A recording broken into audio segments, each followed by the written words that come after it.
Hanson, Hanson.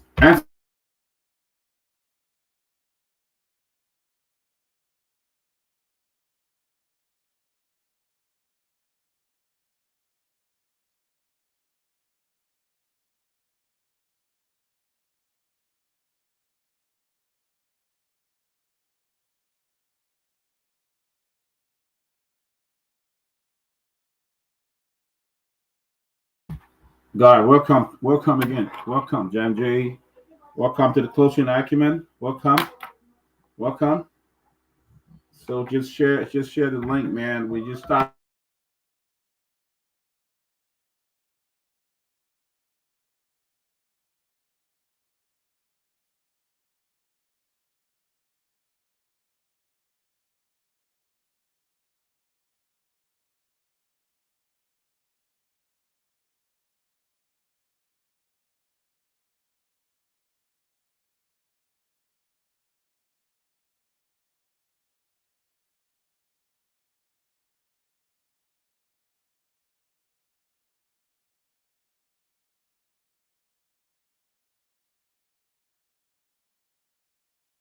welcome, guys. As you make your way, just keep sharing the show. We are here tonight for the Closing Acumen. There's a lot going on in the next few weeks. The Christian Roberts is locking on as well.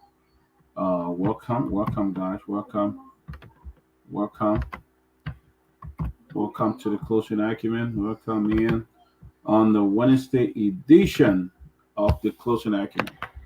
You can hear me now. You can hear me now, guy. Hi, Eric P. Boga, Super Road watching. Welcome, Dr. Howard Jones.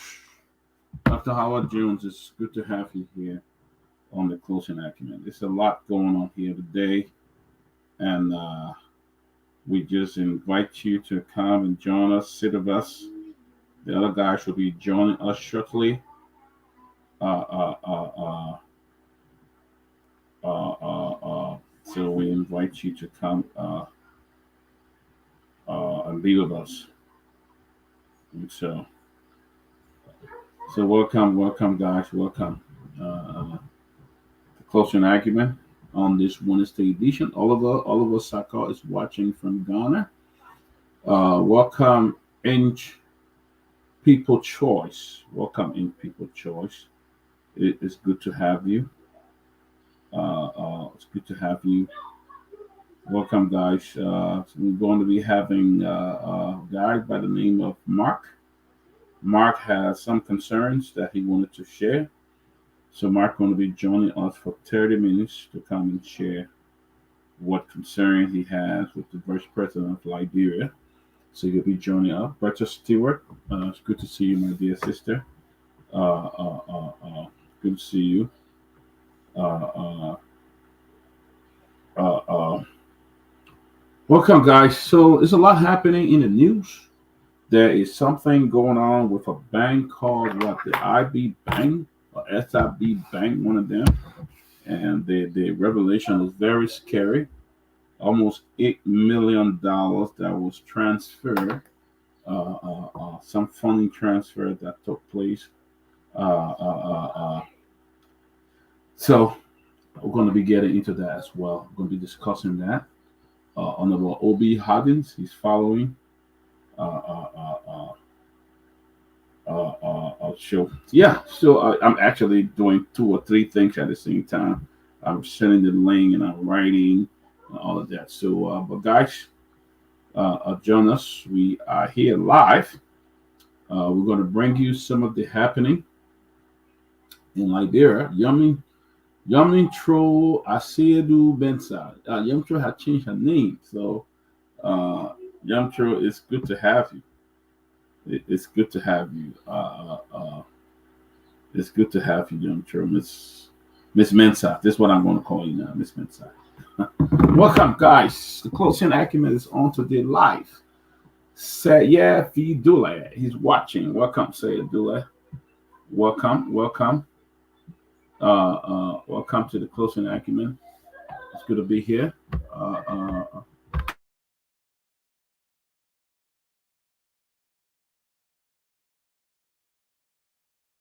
Welcome, guys. It's good to be here. Ali Creighton watching from Ghana. Welcome, Ali. Good to see you. Good to see you. Good to see you. Share the show. Uh, uh, thank you, young Metro, Miss Mensah. Thank you. Uh, uh, uh, uh, and so, it is, it is good to have you. Welcome, guys. Let's make your way on the closing argument.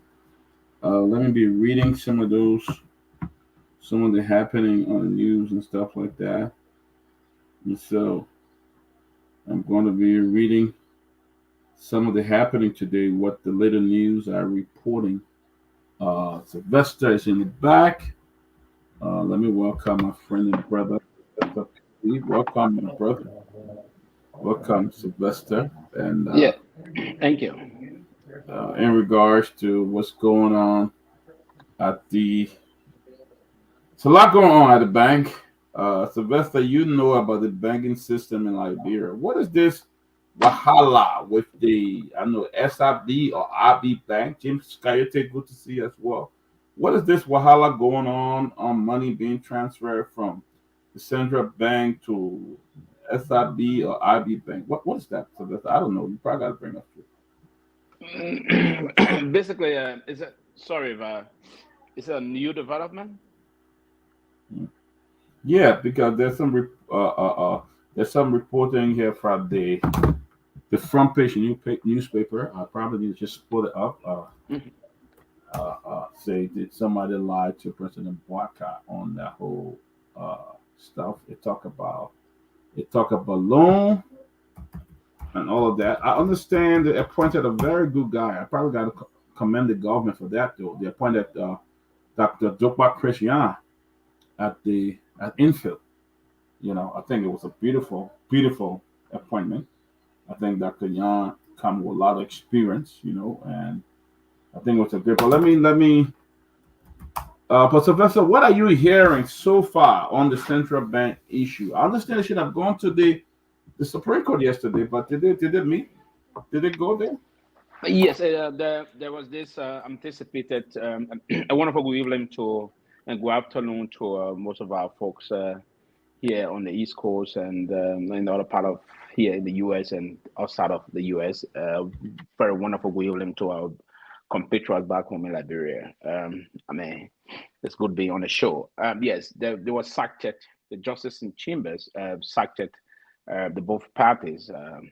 To what we refer to as a conference hearing, and basically there's no feedback yet from there. Probably the justice in chamber is trying to work behind the scene with both parties because all of the party litigants were invited to be part of the process. So there's no news as of yet from the chambers of the justice.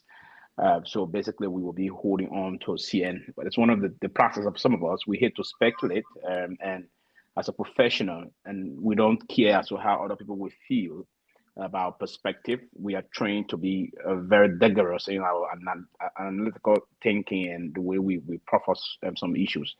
So basically, from the central bank process here, there's no conclusive information coming out of the chambers of the sitting justice. So we will hope to hear some issues.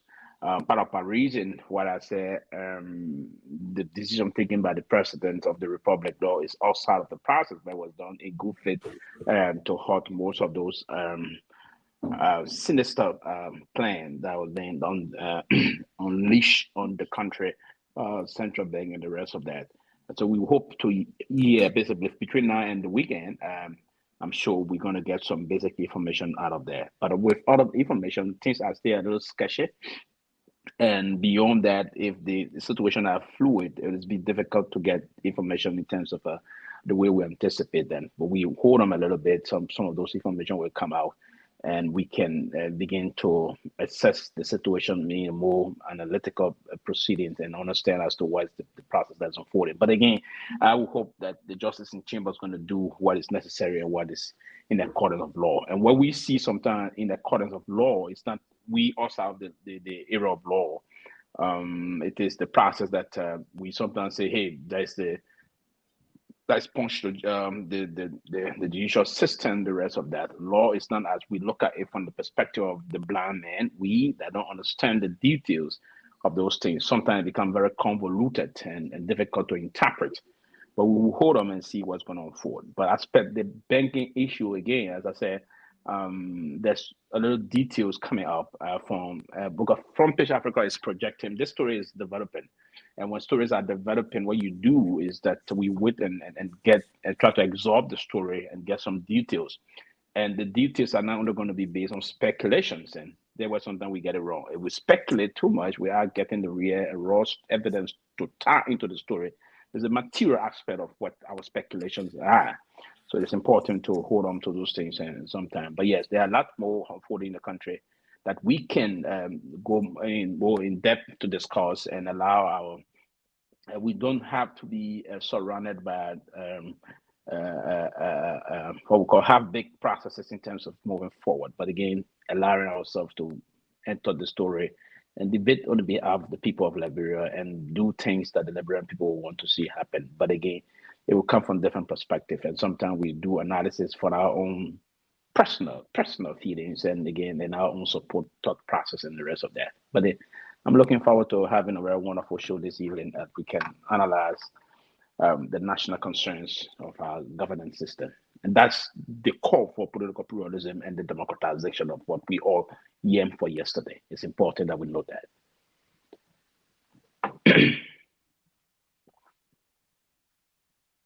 Welcome, Lofa Julius. Welcome again to the Closing Acumen. Our guest will be coming in. Robert Why Caleb will have to stop this thing? Why you'll be asking someone? Why will somebody hire you? But that's a backstage conversation. No, That's a backstage conversation. The link is open, man. It's Sylvester, there. that's a backstage conversation. Lofa. Leave that alone. I'm saying it deliberately because he want to be deliberate on the way he's trying to. Go ahead, man. Don't do that. Calaboo, the link is in there. Just get in there and you'll get to see the link. Nobody depriving you. Not coming on, Calaboo. We love all our panelists to come on. We love it. Nobody depriving anybody. But welcome, Lofa, Didi, welcome, Felicia Howe, Andrew Wayu, Nora Hoch, Otello Swa, Anthony Debbie Gates Sr., welcome. Lofa, welcome. We're just talking about trending issue here, reporting some of the things that Front Page Africa is talking. They said, who altered the budget? Was the budget altered? One of those stories. Front Page Africa reporting, I think it's in the Claris Jar. The U.S. ambassador presented his letters a credence today to President Joe Baka at the executive mansion.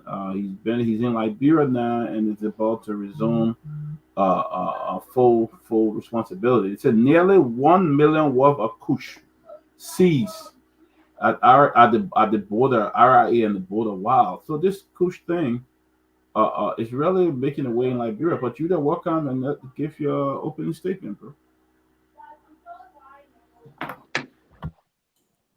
So, by the way, great to be here. Happy Wednesday to all of our listening audience. Thanks to all of you for continuously supporting the platform. Congratulations once more to Lone Star Track and Field. I think we made it to the final in the men's 200. I think it was the 200 relay or something like that. but we made it to the final. So congratulations to Lone Star, Liberia, those young men, and especially and the women, and young women who's also representing Liberia. A lot of sacrifice to that is being made to represent a country that will even support those young athletes the way they're supposed to, refusing to financially, sponsor trips, especially for something similar to um, what is happening right now, but the soccer, soccer training. So we must appreciate these young people for all of their sacrifices. And as far as the issue of the front page Africa release, let's be. I don't know if a lot of you can recall. Yeke Koluba hinted something regarding this issue of drugs. He said it would not take too long. There would be a drug bust, and there would be a huge consignment of drugs because Liberia have become the drug hub. Okay, Yeke Koluba spoke to this, and every time Yeke speak to some of these things, people just, because of his way of deliberating on issues, people seem not to take it seriously until we can experience it. And when I hear of what is happening now, it just reminds me of the fact that we need to be cognizant of our surrounding. Right now, what we are taking for joke. I have a video, but it's very disturbing. I hope that we will be given opportunity to play that video. You see the young men and women, they are walking the streets. They have the legs are almost cut off. They are just roaming the streets. They appear like zombies. And these young people have no sense of direction. The video is so disgusting. I watched that video and I felt so bad for young people to just end up the way those young people are. In a country where the president can use thousands of dollars to celebrate his anniversary, a man who could barely celebrate his birthday now ascend to the presidency and ignore the plights of the people. The issue of drugs have been ignored totally. The people with special needs. President Boycott said his mother was once a woman who also has special need. Today, the people with special need have been ignored. Today, the senators are celebrating, Darius DeLon is celebrating the purchase of furnitures. Furniture. Nothing more but furnitures. He purchased furnitures, took it to his office, invited a journalist. That tells you the mindset of our people. The people have no understanding as to what they sincerely want to do. No idea as to what they are supposed to do to better the lives of those who elected them. To see a sitting senator to purchase furniture and inviting the journalists. Yeah, look, you see the AC over there, I pay for it. You see the couch, I pay for it. In the 21st century, Darius DeLon, who had $3 in his account, and Liberian thought that he would probably be the face of transformation, the face to fight against corruption. Today, Darius DeLon is the mechanic. Darius DeLon is the mechanic to the true understanding of corruption. And you see all of these things happening. I'm not surprised to hear the issue of drugs. This is a man who actually said he was going to help to institute the rehabilitation center. I don't know how far we are with that part, but he can stand up and brag, grandstand about the purchase of furnitures. But again, this is where hopefully we can get deeper into some of these discussions. But to see that President Boycott is living lavishly, the same man who actually complained about President Weah's a lavish lifestyles, living luxuriously, he may not be building 37 or more condominiums, but his lifestyle today probably supersedes that of President Weah, who we complained about yesterday. So it appears as though we left the frying pan and jumped in the fire based on the decision we made for ourselves. And it's so disturbing and it's disheartening for us to be here. I'll stop at that for now. Chairman Ben, good to see you. Good to see you, Chairman Ben.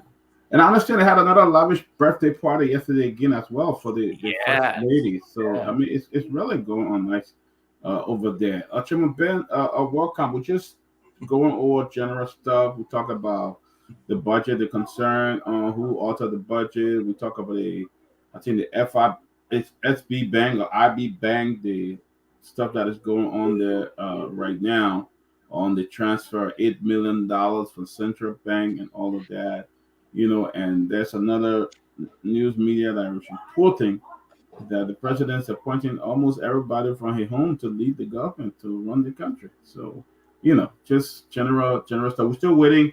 Have you guys been in contact with Mark? Mark's about to join us, right? Yeah, Mark is going to be joining us shortly. Well, Chairman, welcome. Thank you. It's good to see you guys. It's good to see everybody. It's a beautiful day. Well, it's a little raining out there, but looking forward to having another fascinating conversation. I hear my brother Lofa, always passionate and talking about the issues. My brother Pee-wee, the Minister Emeritus. Pee-wee, what are your positions what are your positions in the Assistant Minister, Deputy Minister for? You muted Pee-wee. Assistant Minister for Public Diplomacy. Public diplomacy, all those processes, yes. But look, listen, guys, we have, so it's a beautiful day. We thank God for life. A lot is going on in the country. I'm actually looking forward to, to having a conversation with, what's his name? Mark, about this whole thing. I've been trying to get some context of what's going on. I think I remember him being on a couple of other shows, if I don't forget, but hopefully we'll get some clarity of what the issues are. On the issue of what's going on in Liberia, I know people are talking about. Look, let me say this, and I may have a slight difference of opinion. Then that's the beauty of the closing argument, right? So I think we all have different opinions here.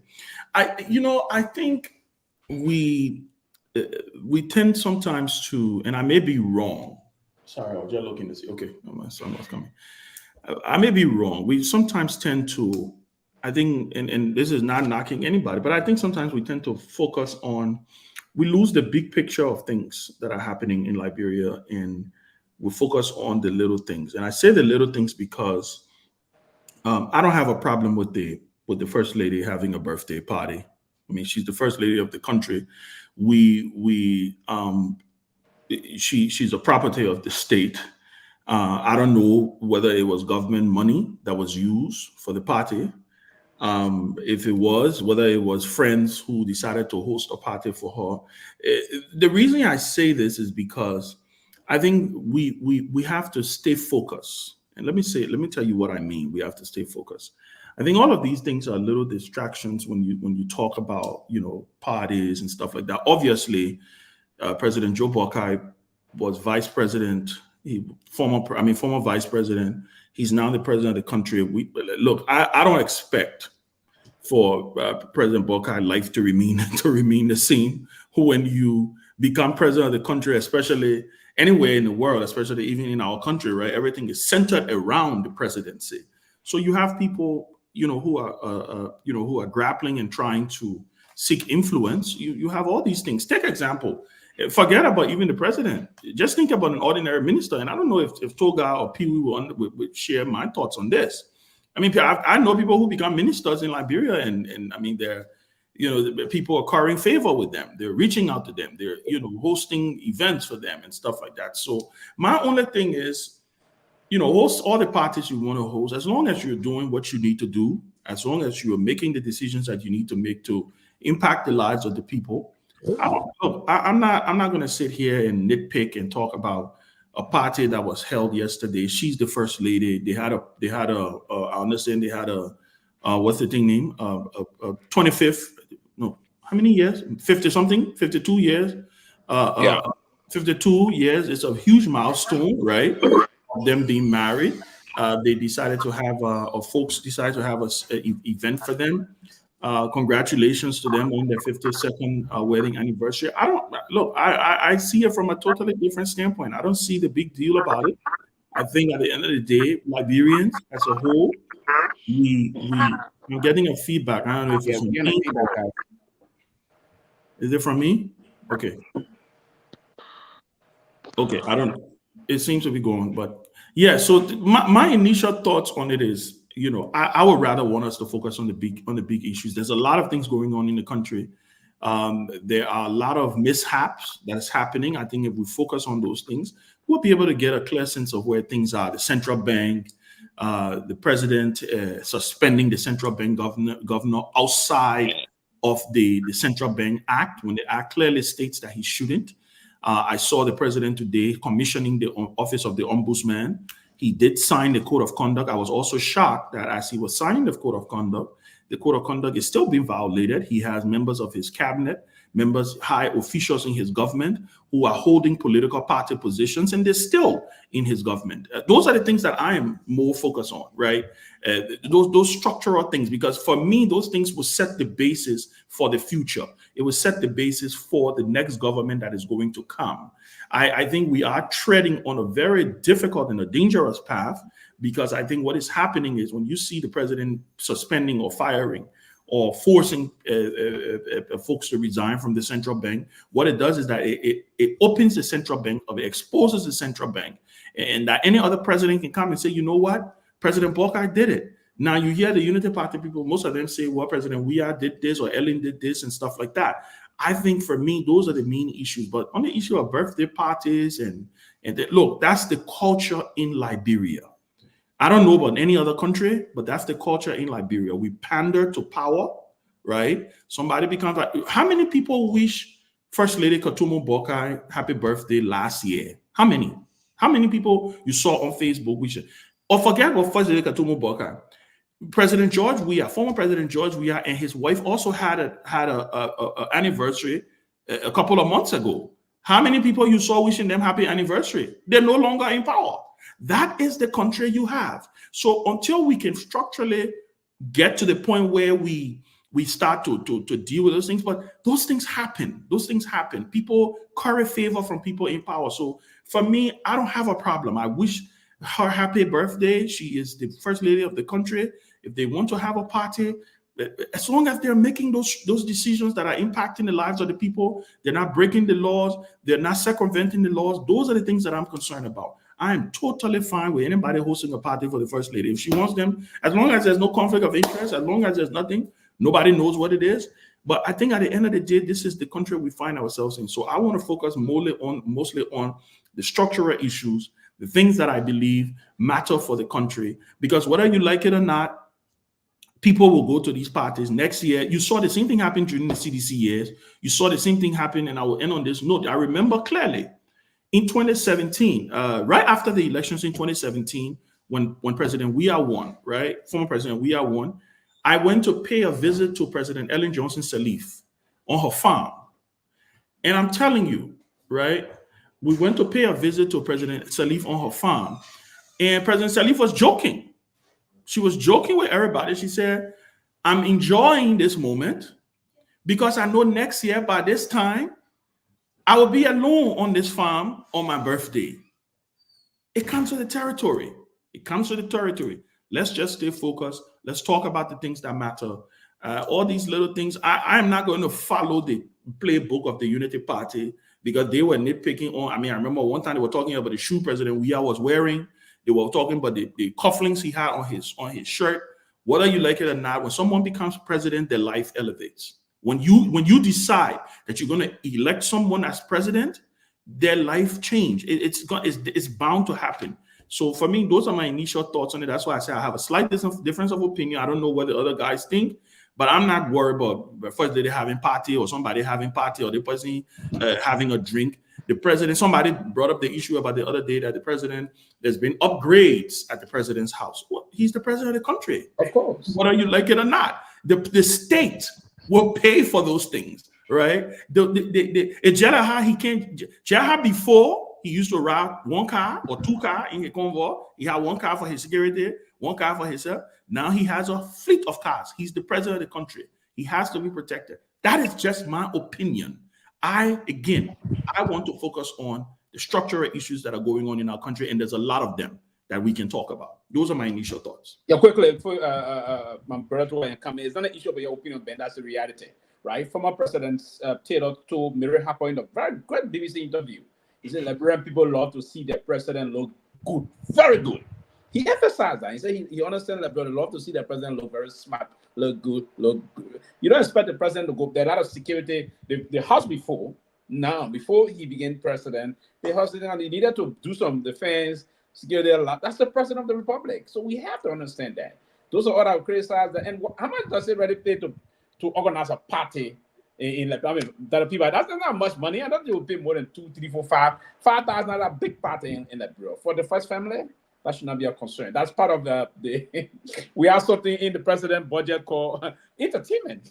There's a budget for the presidency for entertainment, the rest of that. Or even France can do that. His ministers, junior minister can do. But go ahead, other people. All right, good to see you, Sylvester. Gosh, we still awaiting Mark. I saw him in the back. Yeah, is he? Yeah, I wanted to chime in on. He's off. Yeah, but go ahead. Go ahead. When Mark come in, then we'll. Yes, then you can wait. But you see, just before I came on the show, I was following TikTok, and there was a video posted about the lady, the presidential candidate for the Democratic Party, Madam Kamala Harris, the vice president, where she was seeking support for her campaign. And then somebody picked up the chain that was on her neck and they went to Amazon. And they found out that chain cost around $67,000 US. And they raised issue with that. How can Madam Kamala Harris be seeking our support for wearing a chain that cost $67,000 US? You see, one of the reasons people even voted for Bouaka over George Weah, but because there were few issues that we are overlooked. I mean, a lot of people saw the too much flamboyance. People barely saw maybe the convoy even going to the mansion. And I said to people, for example, it was so simple. One of the reasons why there is this whole transitional period where they put 3 months into the Constitution or so before the president moves in and the other president transitions out, it's simple. It's to, first of all, give the incoming president ample time to be able to prepare maybe the executive mansion. Interrupt the show. Let us start highlighting these things when people talk. I think and, you know, to make sure the transition is smooth. So the transition is smooth. Take, for example, if the president of Liberia, George Weah, wanted where he normally would go, former president, sorry, where he normally would go, before they can't give me, you know, where he always used to go, maybe to the resort, for example, the president could create the executive mansion to the taste of a resort, and he would still go there every day. He wouldn't need to go to Jamaica Resort. Maybe Jamaica Resort will be weekends. But I can tell you some Liberian people have issue with maybe on a Monday morning, the president is not taking the route to the mansion, but the president is taking the route to Jamaica Resort. It became an issue, though you were running offices and whatsoever from there. No. Now, people saw simplicity in Joseph Bouaka. People saw a man that they said has served the country for over 40 years, but he had lived in one house for the last 40 years. They saw a man who would be home at his house 5 o'clock, live modestly, and people admire that. So what that man was saying to the Liberian people, even presidency would not redefine it. This is me. I'm Joseph Bouaka. I'm a simple guy. That's why I've lived in this house, even as vice president, as minister, and everything. This is who I am. All of a sudden, this man has changed. This man is not throwing lavish parties all over the place. Nobody is saying, yeah, we understand it comes to the territory, but you were vice president before. Why did not come with that territory? That is the point. And interestingly, this man is having double parties in 1 month. Double. The man had a 52nd anniversary, an elaborate program, followed by his web birthday party. You can't be doing this. You know, and somebody was saying they call 5,000. Who told you? And another person said it might be a gift. No, a few people settled down and say, let's give the president a 15th birthday or anniversary celebration. That is that's almost the wrong thing, because it violates the code of conduct. The code of conduct talks about at most $200 as gift. The president can be having 100,000 party around the place when the people are poor. Today there is a serious protest ongoing in Nigeria for some of these kind of activities, and some of the governor homes and things are being burned down because people see the way they live amongst the poor people. You can't be living like that. And just before I start, for example, that like this one of the prominent girls in Nigeria who is married to, I think, one of the senators. I think she's a movie star also.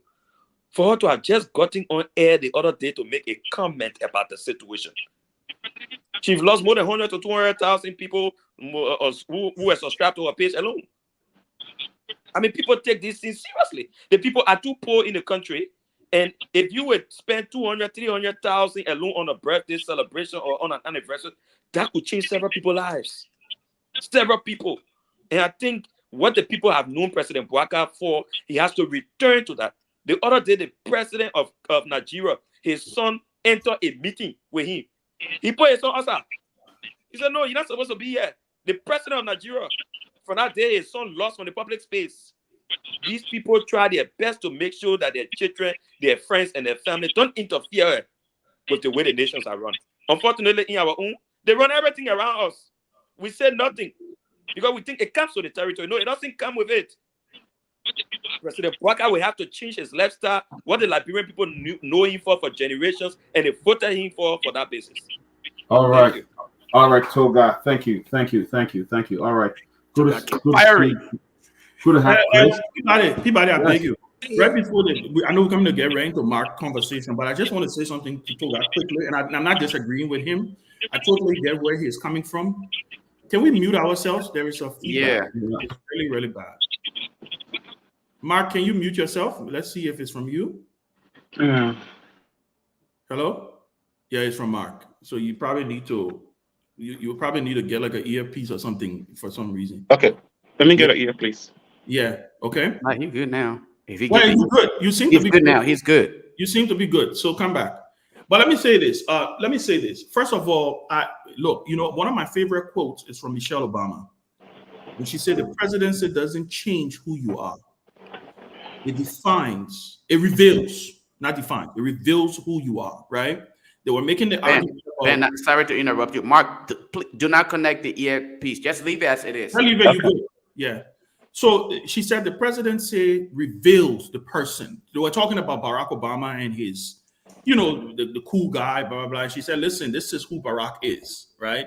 The presidency has not changed him. It's only showing you guys because he's been portrayed on the largest, on a much bigger scene. Look, what are we like it or not? We have and this is going to be my last thought on this, and then we can go to Mark. Whether we like it or not, we have a structural problem as a society. We revere our leaders. We put them on a pedestal. We do that. We treat our leaders, we treat our presidents like they're kings. We don't treat them like they are employees of the people. We don't treat them like we gave them the job. Toga, I hear what you're saying, but I can tell you, at the end of the day, until we get to a point where, like you talk about Nigeria, the people in Nigeria are pissed off, right? When are the people in Nigeria going to get pissed off?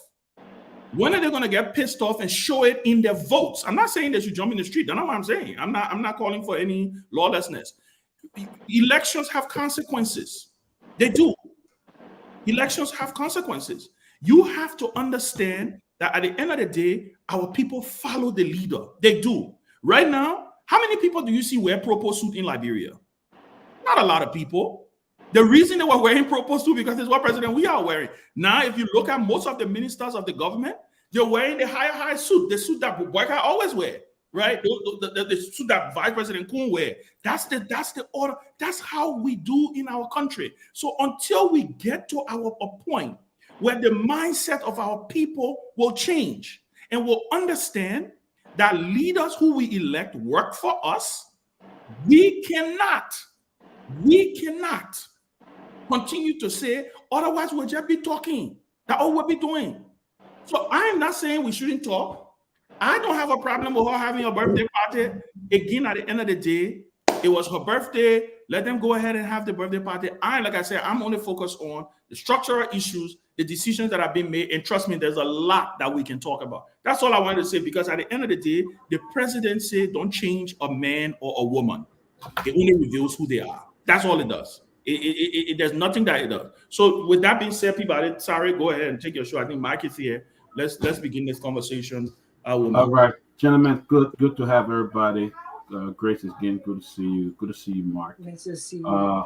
We had a call from Mark, I think it was on Monday, and Mark did share some displeasure that he had with the vice president of Liberia. Normally, we'll charge you if you wanted to come on and accept your special guest, but we are going to give Mike some time today. We're going to have 30 minutes for him to share his displeasure, and then we'll have 15 minutes to ask questions. So, but we advise that you be very candid. Don't be personal in getting into people's family names and stuff like that.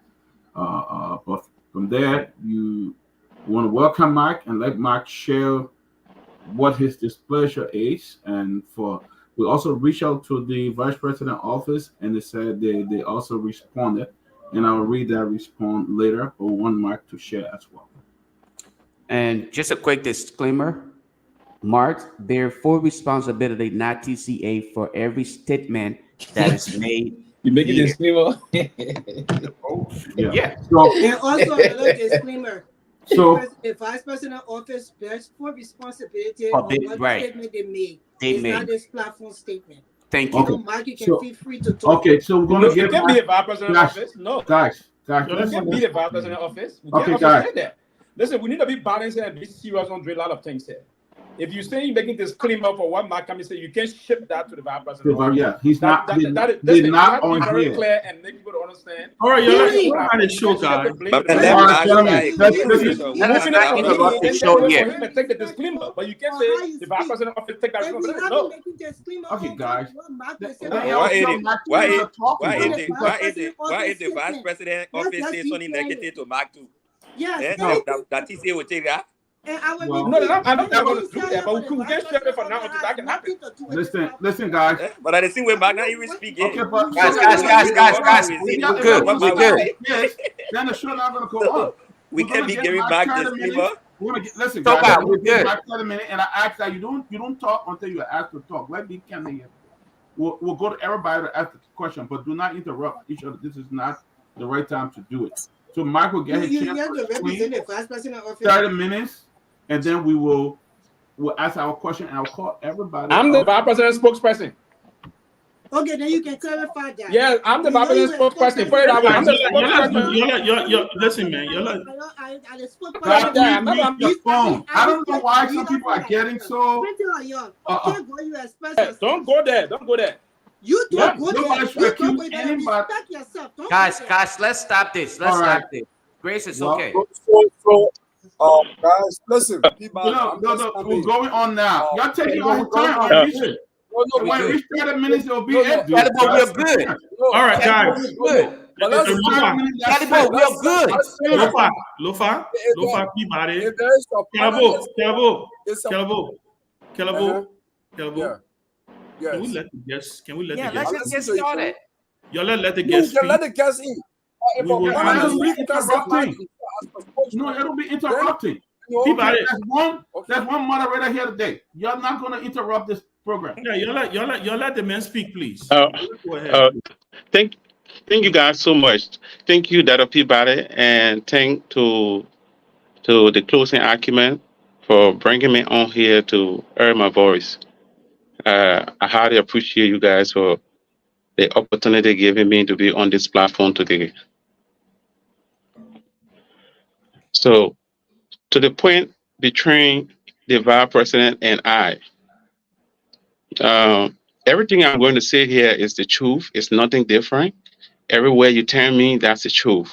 I got no right to come here to lie on the vice president. My name is Mark Kadami. I'm from Nima and born and reared in Nima.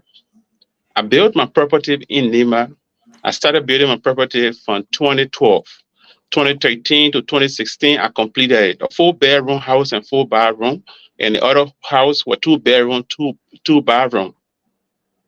At the completions of the property in 2016, the vice president asked me that he wanted a house for his doctors and his administrator to live in because he was about to open his hospital that he built in Nima, Ganta on the back road specifically. So in that, he reached out to me. He called me. I went to him. We both drove at my place. Went upstairs, saw the place. We came up with an agreement. We talked him over one understanding for him to pay. He told me, okay, I'm going to Monrovia. When I get to town, I will be back within the end of the month. You and I will sit and conclude the transaction. I will pay you half of your money, and we will have the documentation done. 2 weeks after, when the vice president went to Monrovia, he gave me the call. Almost for 2 weeks, he gave me the call that the doctor and administrator were in Nima, in Ganta. So he wanted them to move in the place because renting a hotel was going to be more expensive. So we talked. I told him, okay, you can send somebody that do a paper. Let's make a black and white before the people move in this place. He broke down and talked to me and said, Mark, you my little brother. I know how you came up. You my GM brother. I can't do that to you. Please, I beg you. Let the people move in the house. I'm talking to my brother who got a store to give the people full mattresses and things so they can move in the house. When I come to Nima, you and I will sit and complete the transaction. I said, Honorable, I don't want it to be like that. Just send somebody that do that. He stayed, begged me. For the benefit of the doubt, he being a representative for my district and knowing him personally, I decided to let the people in my house because they were not moving or going anywhere. They're going to live there for years. The transaction was for 1 year. So I let the people in my property. 2016, the end of 2016, I tried getting back to the representative, but then he could not get to me. Each time I call him and say, the election time, because there were almost election year coming up in 2017. He always gave excuse. But then I reached out to him many times. He refused to cooperate with me. But I was not taking it different. I was not taking it something different. All I thought was it was the election period. So he was so busy. When he done, he will pay me because the money was nothing that he can't pay me. So we talked. I tried getting to him up to 2017. I gave him up to 2017 during the election period. He won his second round, everything. On the day, I think it was the 5th, I reached out to him. He was on the main street of Ganta. So I walked to him, called him on the side respectfully to talk to him. I said, oh, Honorable, my father is sick. He dying. I need money. This is the only money I'm depending on now. I have spent everything I got. Please, can you please help me with portion of my money so that I may be able to take care of my dad? The vice president told me in my face, he meant to punish me. So I didn't take that out of granted. I said, you meant to punish me? Why would you use that word on me after using my property for 1 year, 3 months?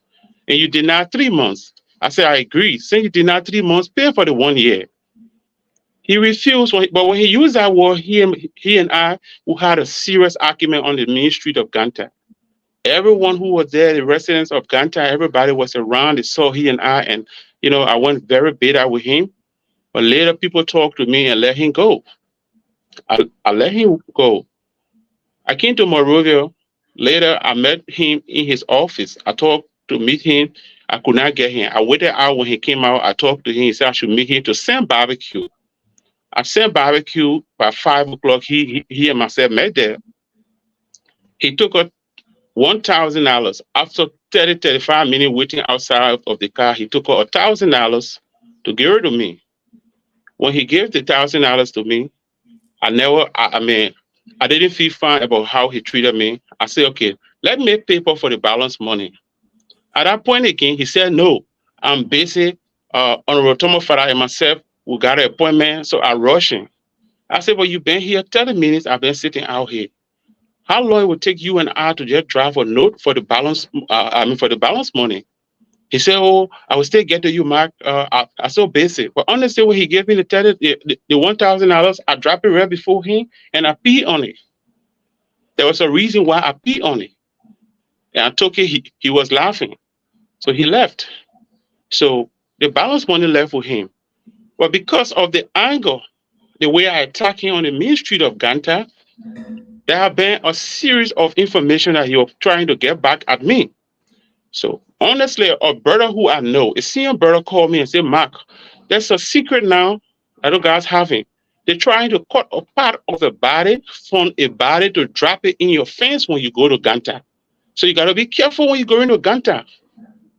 So I said, oh, he said, I'm going to the meeting. I will call you. Don't talk, just listen. And I was on the phone listening when the big brother went to the meeting. He called me. I heard everyone I know who all was in the meeting. So I stopped going to Ganta. I would go to Ganta overnight and see my sick father, buy pampers and things, carry for him, and leave from Ganta overnight. So it was like that until I think a month or two. The senior brother called me again. And he told me, he said, Mark, the guys are planning to bring your property. Saying they can't get to you. The next plan now is to bring your property. And I know what he can do. So when he told me, I didn't take it for granted. Immediately, I decided to get in contact with the senator, the then senator that he succeeded, Mr. Grupi. When I got to Grupi, I explained to him, I said, I want to lease my property to you, because leasing my property to you will help me up to keep it safe. He said, Mark, I'm a senator. I can't be here and lease property for you.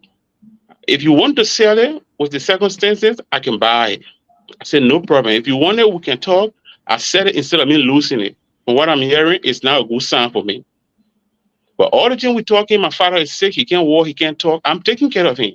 And all that thing going on. So after that, Honorable Grupi and myself talked through transaction. He got the property for me. And I was able to get another property, got what I can get, and maneuver and get out of the country. So since then, he and myself, the vice president myself, did not talk until approaching the 2023 election. I think it was early 2023 when I engaged him. I engaged him on the phone. He told me, what you calling me for? I said, I'm calling you to ask you for my balance money. You owe me and you will pay. And the way you treated me, it wasn't fine at all. But before then, he and myself we have appeared on the community radio station where he makes some statement and indicted himself. In that light, when he indicted himself and he knew he was wrong, he went back and paid the guy who are paid for the airtime, paid the guy to put the podcast down because he knew he indicted himself into the podcast. He put the podcast down. So I went back to him and engaged him. He told me if I pay that money, I get stick in front of me. And myself told him, if you don't pay that money, then I get stick before me. I said, the first thing, everything you did, it contributed to the death of my father. Because everything surrounding what we say, my father was sick, and I needed to help him at that time. Well, at the period he and myself were going with this thing recently, it was election period, so everybody was taking to be politics. But it was not about politics, because I'm not into politics. It was nothing about politics, but people felt it was politics because it was election period. So we talk it up. The way he addressed me, I went back to Senator Johnson. I talked to Senator Johnson. I explained it to Senator Johnson. He said, I will ask Honorable Cohn. Later, Senator Johnson called me. He told me, he said, Mark, Senator Cohn said you and he didn't have any transaction. Like you and the hospital had a transaction. I said, the first thing, before the hospital was even opened at the time, he took my property. So there was no hospital in the picture of what we were discussing. The hospital was not a hospital at all. So how can he go? How can I and the hospital go through agreement? And in fact, the hospital is a noble institution. There is no way they can come to me to use my property, and we don't. I mean, we don't drive black and white. The circumstances under which the people moving in the house is just what I explained. So Senator Johnson said he can't do anything. So the vice president he would call me and threaten me and insult me. Myself would call him, would go head to head. His point has been he will not pay my money. And I said, you will pay my money because it was my labor. You caused me to sell everything I labor and build. You, the vice president, you build one house that United Nations rented for you that we know. They rent that house for over almost 10 years and they pay you. I'm your little brother coming out. You took my property to use it. And the hospital in question at a certain point, government was giving the hospital subsidy. So how long will it take you to take or down from that and pay me for your people that you brought that live in the house? For everyone that live in the house, the doctor, the administrator, whosoever that were in the house, when I reached out to them, they would tell me, oh, you and I never had any agreement. It was Honorable Kuhn who told us to come here and you yourself usher in to your property. So go to him. I said, but he denied it. He said it was a hospital. The administrator for the hospital back then told me, he said, Mark, I don't want to be into anything because the way I left that hospital, me and that man were not too friendly. I don't want to go into it. So please, just go to him. The both of you settle that situation. That's how it went throughout, and he ran a threat on my life, on the life of my family. And I'm very serious about it, coming up to the public to let the public know what the vice president have done to me and his plan of getting to my life, and the cause of him pushing me, doing everything I did only because I trusted him, respected him, and gave him my property and bill. That way I stop for now. Okay. Thank you. We're going to begin. We're going to ask each person. Going to ask let's say 2 questions, and then that will be it. So let's go to Ben. Let's start with Ben. Thank you. Then we'll go down the line. Well, Mark, first of all, thank you, Mark. First of all, my sympathy for the death of your father. It's I know when you lose a father, I've lost mine. So my sympathy for that. But I have a couple of questions. Well, 2 questions. We stuck to 2 questions. I'll try to wrap up a bunch of it into one. The first question I have for you is everything that I've heard from you. Did you sign any agreement with the hospital, with the vice president? Do you have anything on paper as an agreement to say that you were turning over your property to the hospital or to the vice president for his use? Okay, back to answer your question, I did not sign any document with the hospital. Okay. I didn't either sign any document with the vice president. On ground that it was not an official conclusion at the point for them to move in the house.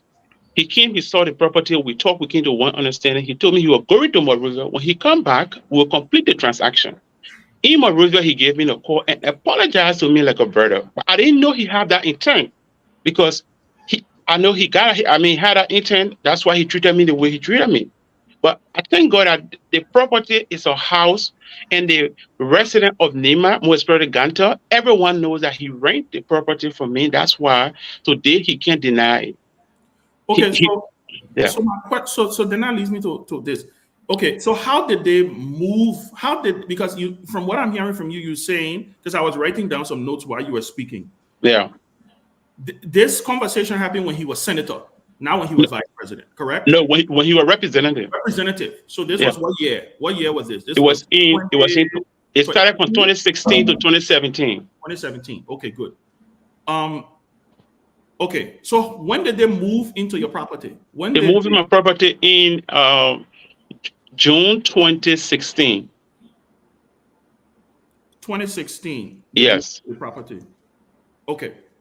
And they move into the property on a gentleman's agreement? Is that what you're saying? Between he and myself, because he talked to me on phone that he was coming for us to complete the deal. But each time I reached out to him, he was shied away. I was working, so I didn't leave. I couldn't leave my job running after him, knowing him as a brother and the way he spoke to me that, I'm coming for us to have the deal close out. So he left it in a manner because he had the intent of treating me the way he treated me. And Then Yeah. my last one. Then you can go to the next one. How much are we talking about here? First, how much? It was $7,200. He gave me $1,000. And that's $1,000 you said you pee on. Yeah. It Right? was $1,000. Yeah. So it was. Yeah. Can you guys please stop highlighting? Yeah, man. Comments. It's the guys in studio doing this thing, man. Okay. Y'all need to stop. Whoever's doing it, they need to Whoever stop. doing it, I told them it's I distracting. need to stop doing it. Okay. So let's say this: 7,100. 7,250. 250, 7,250. He gave you 1,000, you peed on it. So technically he owes you 6,250 according to what you were saying, right? Right. 6,250.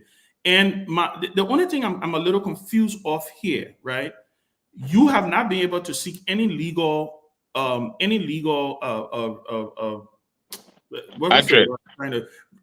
redress. You have not been able to seek any legal redress because technically you don't have anything on paper. This was all man to man. Is that what you're saying? No, Ben, I got more. When it comes to the legal aspect, I will have gone to the law. I got more. I can carry more than 1,000 human beings to the court, the more than even the documentation. That one aspect. And the second thing that made me to not go to the law is he threatened me with the then president photo. I'm sorry, my phone from Liberia got broken. He went to the president, they took photo and sent it to me to tell me that I can't do anything. And I know Liberia. I work with the National Bureau of Investigation for over 5 years and also work with the Liberia National Police as well. So I know the lawful proceeding when it comes to people who are in power. Even if I have gone to the law, he won't even step there. His lawyer will go there. So because of that, I was first cognizant of my life based upon the way I was treated. Technically, that's it for me. Sorry, guys. Yeah, technically, you don't have any legal. You technically, right? Legally, you don't have any document to show that he owes you. Secondly, but my second comment here is, I'm trying to understand what are you trying to accomplish? Because if you were afraid when he was a senator and a representative that you were not going to get any justice, he's the current vice president of the country. You have no legal document. It's pretty much your word versus his word. And according to you, you have thousands of witnesses, right? So there's nothing legally that is on paper that says that you are owed any amount of money by the vice president or his hospital. Am I correct? Himself is a witness because he admitted to it that a hospital owed me. He himself could be my best witness because he have admitted to it on numerous occasions, on numerous platforms that I don't have transaction with him, but rather his hospital. Okay. All right, Sylvester, then we'll go to Julius, then we'll go to Chris, and then we'll come down the line. Sylvester. Thank you. I start agreeing to you, Mike. And how are you, Pete? Yeah, I'm good. And I start quietly. I try to listen to you, and I do understand your own frustration, basically. But unfortunately, I'm not in a position to run to a conclusion to say this. I listened to you. You are very explanatory in your 17 minutes there about the conversation. In your personal monologue that you just concluded, you stated that you and Ben interacted a moment ago, that there's no documentation actually. Yes. And something that would basically, I want to believe, erode your chance of going to court to seek redress in terms of the justice system. And what I would do is that with what you just said, and I will want to speak to the Honorable Vice President of the Republic of Liberia, is tuned to this process. If it is true, Honorable Vice President, that you interacted with the gentleman on that basis, it's important that you come and say, if it is true, right? I will speak that to the Honorable Vice President, because unfortunately for you, and I guess the way you worked with the Liberia National Police before, the first line of the justice system in our republic. I thought it was very unfortunate on your part to go to those kind of agreement with no level of documentation.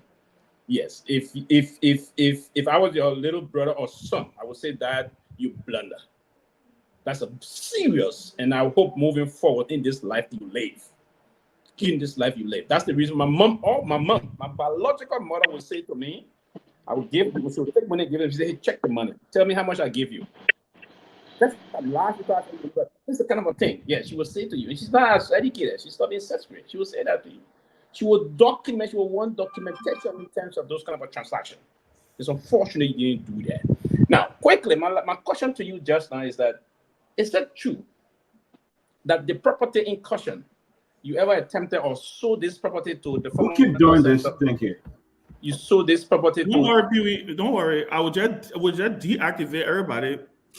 No, for me, I don't have issue with it. That's the right to do. Go ahead, Pee-wee. Sorry. No, I do, because it distracts Just go people. ahead. Just take the admin rights away from it. Seriously. Is it true that this property in question, that you sold this property to the former Senator Thomas Guppy? Yes, I did. This property, is it true that you sold it to Yes, the former I Senator did. Thomas Guppy? I sold it. Is it? I come in before you come in. Is it also true that he paid most of the money? There's a balance of 2,000 that you refused to go and pick up. Is that true? Who That- paid most of the money? I Who mean, now? the balance of there's a remaining of $2,000 to conclude the payment of this property. Is that also does that make sense? From Senator Groupie? Yes. No, You no. sold this property in question to No. Senator Guppy. Is that Senator true? Groupie and myself went through transaction face to face. He paid me with a check. I carried it to the bank and deposited it and got my money out of it.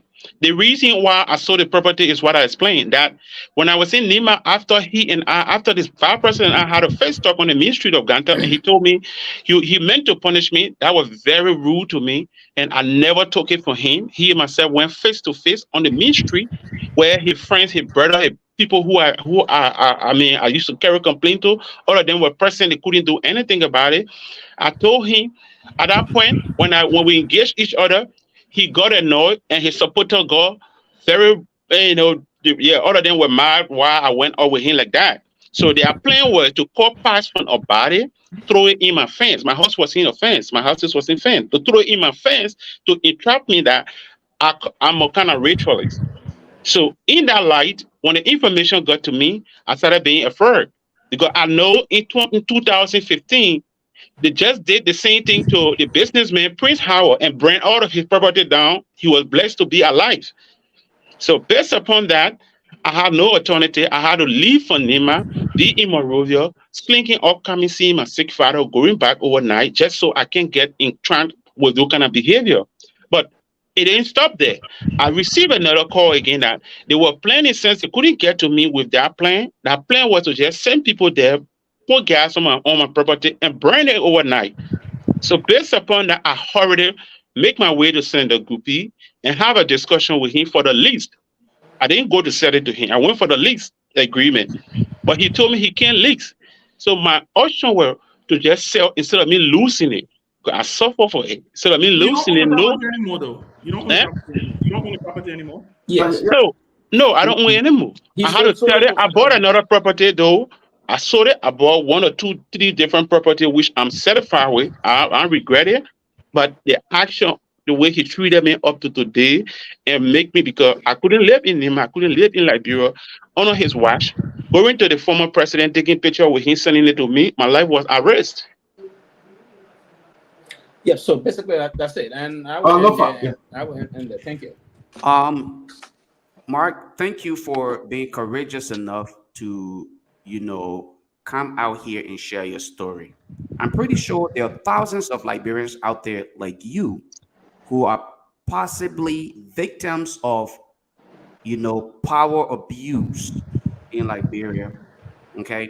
The fact that at least you are willing to share your story, hopefully people can learn from this and put in place the needed remedies to not experience what you're going through right now.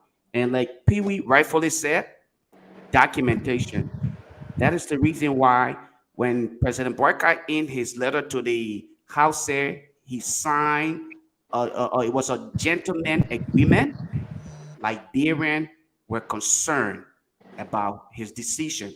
Now here you are dealing with the vice president of the entire country. It is unfortunate that,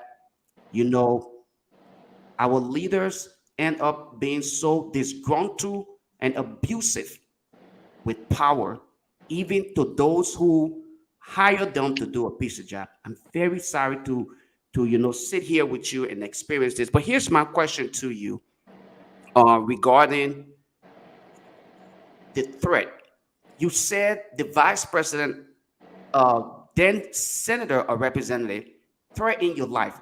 What was the exact threat that was actually posed on you? There have been series of threats from Liberia all the way to the United States. Can you give us a In few? Liberia, he told me he was going to make me feel miserable. But then in Liberia, he said if I keep fasting him, he will make me feel miserable. He will destroy me in Liberia. We have that talk on numerous occasions because for me, I'm a principle-minded person. Though we didn't make paper, but the manner under which I didn't make paper is just what I explained. That I mean, I know I made a mistake, yes, of course, but they're almost like the way the being can eat people. They finish eating you before you come to yourself.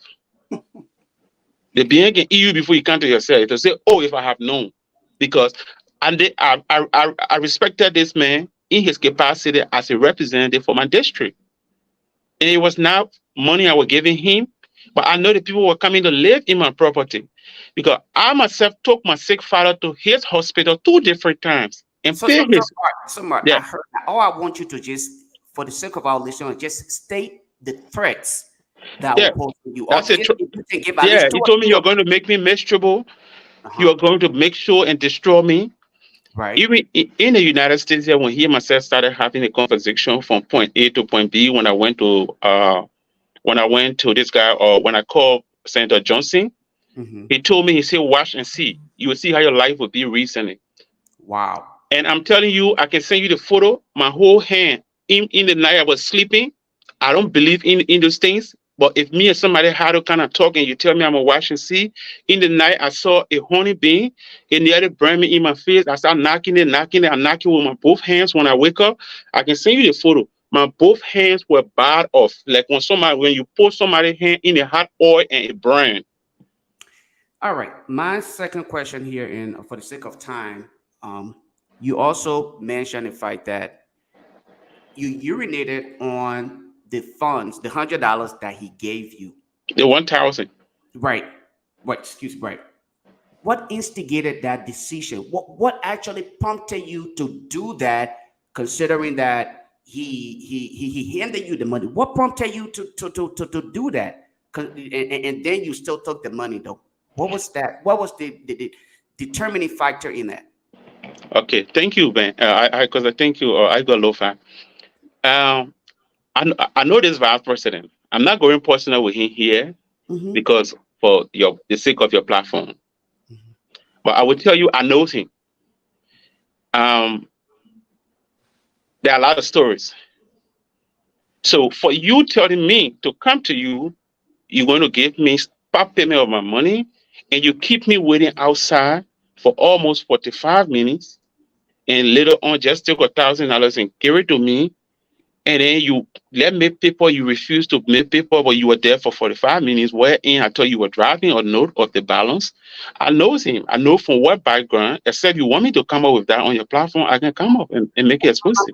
My question here is though, why did you do it? I did it because I know this vice president. He very diabolical. He very bad.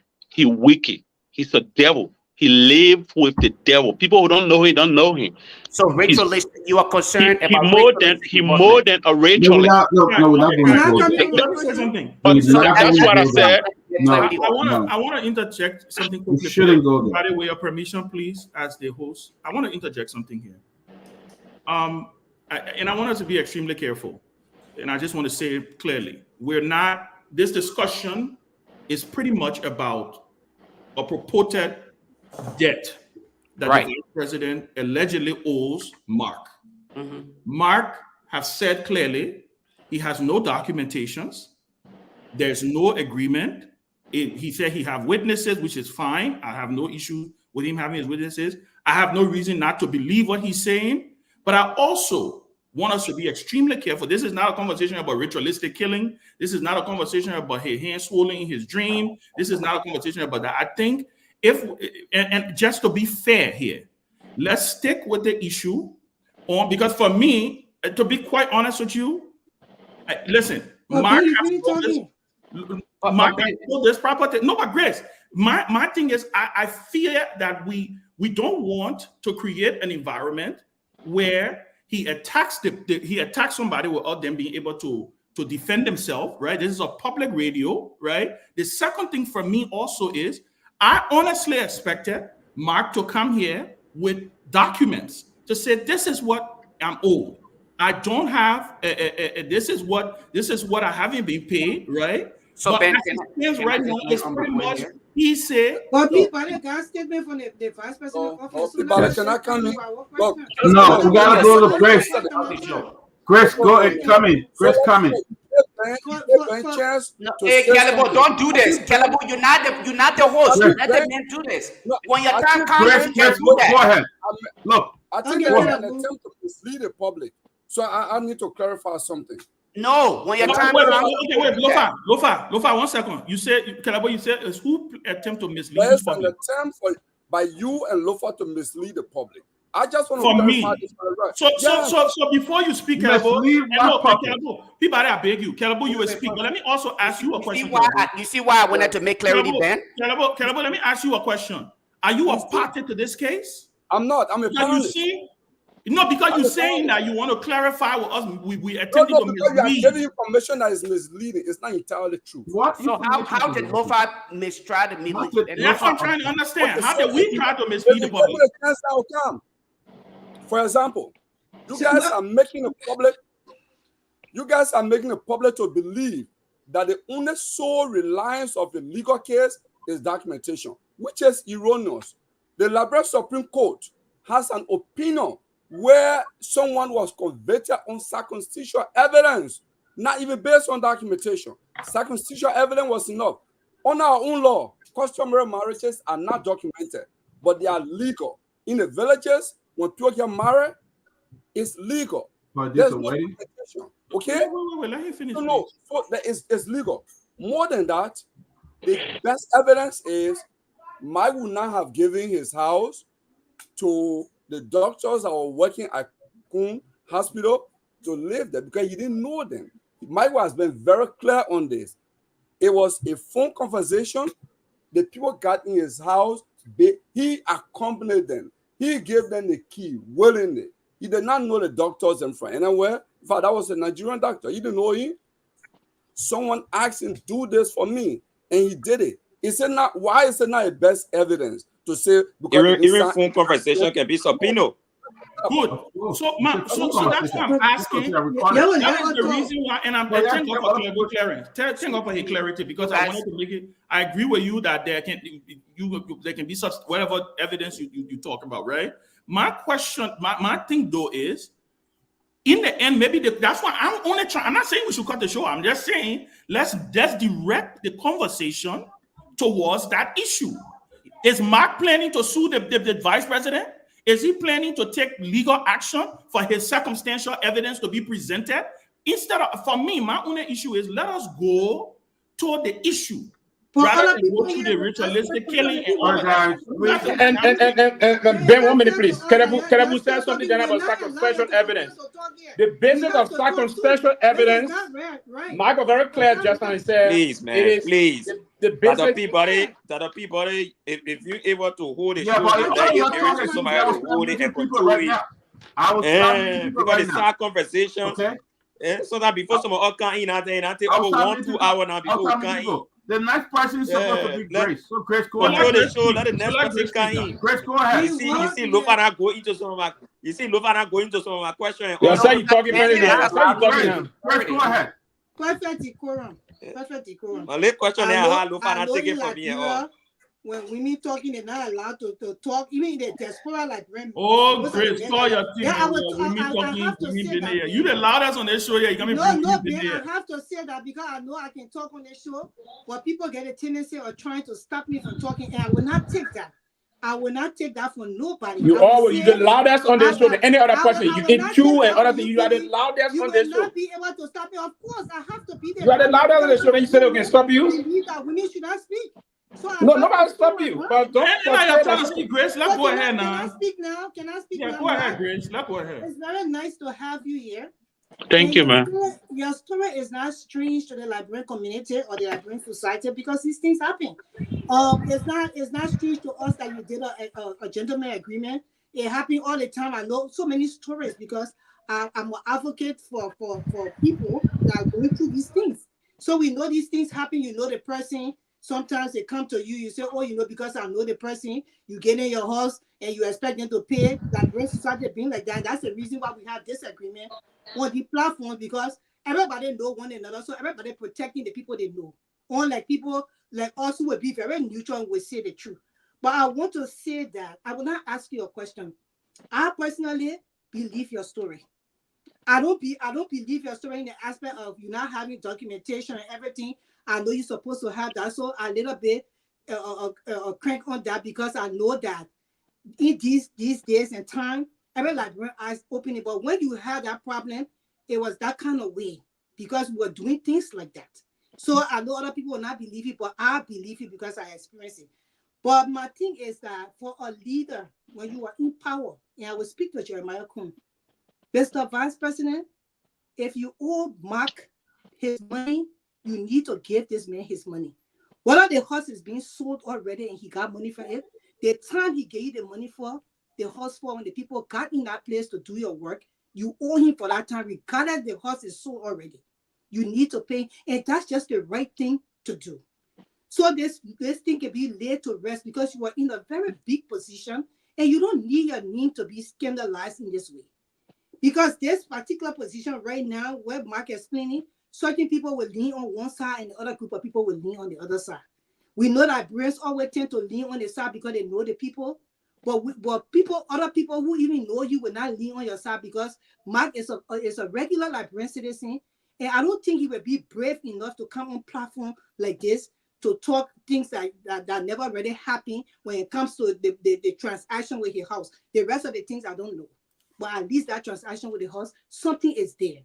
So if you want a man, pay him, because leaders who are in position and take advantage of their position, they refer to as oppressors, they are referred to as abusers, exploiters, and we don't want you to be referred to as that because you're the vice president of Liberia. So as a Liberian citizen, I would just say to you, do the right thing. $6,000 is nothing for you. I know maybe Mark pee on that money and it pisses you off. Anybody can get mad. Just do the right thing to save our country. The shame, because it's so shameful for another regular citizen to come on this big platform and radio to say our vice president owe him. It's just not right, and that's all I have to say. All right, let's go to Toga. 2 million that are coming. Thank you. No, Caleb will be the lie. He say he party. Say he party, let him be the lie. The host can ask questions. You say the men are party. So you feel like Caleb will go after Toga.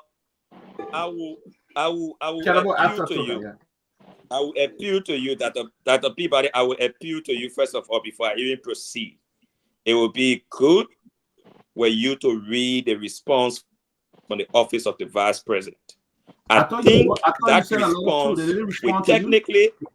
Did they respond to you? You sent a letter too. You said you did. You said you did. Of course, I sent it to his PR guy. Read a letter that you Solomon Ware, who is the PR person in the office of the VP. Could you read that? But the fact that he sent a response to you, exactly, because I think it will help to solve some of the issues here, whether or not there is any contention that the vice president ever did business with him. I think that response will help us a little to proceed. I'll wait for you to get a response, then I'll get the response from the vice president's office. Because I wanted to pick up from there. I wanted to pick up from there because I know there will be something in that response that might be able to help us as we proceed. That's why I'm asking whether you could do that. Yeah, I mean, I could do that. I mean, you got a response from the vice president office. Read it. Vice president office respond that listing. Yeah. They said that he and Mark did have an agreement. He did owe. In the process, Mark went and sold the house behind them and then left. There was $2,000 for Mark, and Mark did not return to receive the $2,000. But he sold the house behind them. They didn't even know that he had sold the house to Senator Groupie. And they had $2,000 left, and Mark sold the house and left. Secondly, they also wrote that Mark's dad was in the hospital, and the vice president provided a wheelchair for his dad when he was in the hospital. So they said the vice president office said that Mark did not come back, but he sold the house behind him. So that was the response from them. So he had sold the house while they were still in Thank you. agreement. He wanted to sell the house to. So Mr. you see, so we won't be going in cycles. Have we gotten this response? Because this response clearly say there is no dispute here. That he actually had business ongoing with Mark. Yes. I knew something was in our response that we could hold to. And that's why I asked you, because I knew that Mark would not be. Look, I had an incident in this country where over 3 years I had an incident with a company. We went back and forth. And you know, this is a multi-million-dollar company I'm talking about. One of the things they said to themselves was they were never going to pay me, even if I had caused them to spend $1 million. People do that many times. The fact that I know, and from Mark's statement, I get to, first of all, there's one line in his statement that makes it sound real. The fact that Mark is honest enough to say, in front of the representative, he pee on a money. Most people will not utter that. They will shoo away from their negativity. But for man to openly say that, yes, he did it. Thank you. To openly say that, it speaks volume. I had another incident where I was like in Buchanan doing my campaign time, and Representative, I'm saying it right on the air, Representative Musa Belete went to a meeting. One political rally I arranged, and Representative Musa Belete went to that meeting. Where we had the meeting was like at a public venue, and there was somebody who cooked and did a lot of stuff, you know, at the meeting. And after the exercise, Representative Belete left some money there. I called the guy who ran that place and turned the money over to him and said, look, any other things that you incur, please take your money off and please get the people something to pay their way and blah, blah, blah. Do you know after the election, that guy was parading my name around that I owe him money? That in fact, everything we used over there that day when Representative Belete was there, we never pay him. I got very frustrated. But you know what? Somebody advised me and said, brother, that money there is not bigger than you.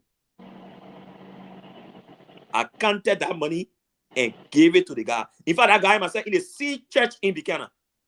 I counted his money and put it in his hand. Though I know fully well that Representative Musa Belete left money there that day, I counted the money and gave it to him. Today he sees me and barely wants to even lift his head. There are certain things that are not bigger than you.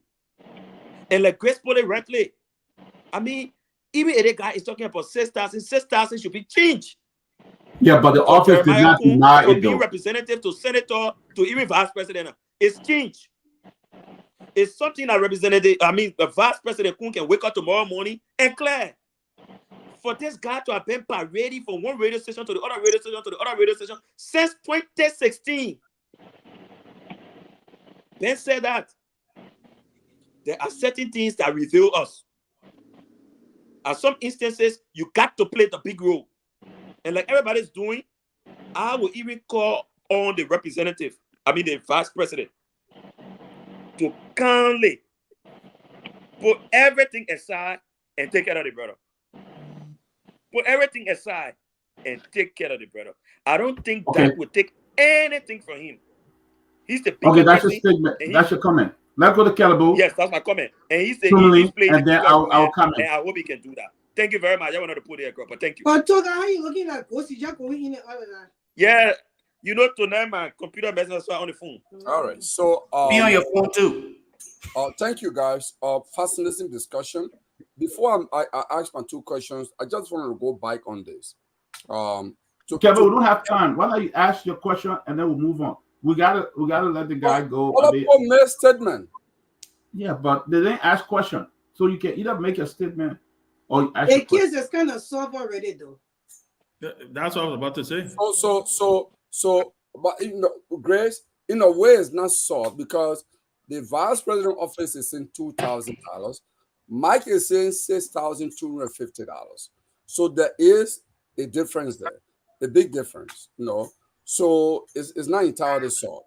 Yeah, but the VP office did not deny owing Mark, did not deny getting into a deal with Mark, but they said that they paid Mike, and prior to that, Mike have already sold the house behind them, and then they have only $2,000 left for him at a time.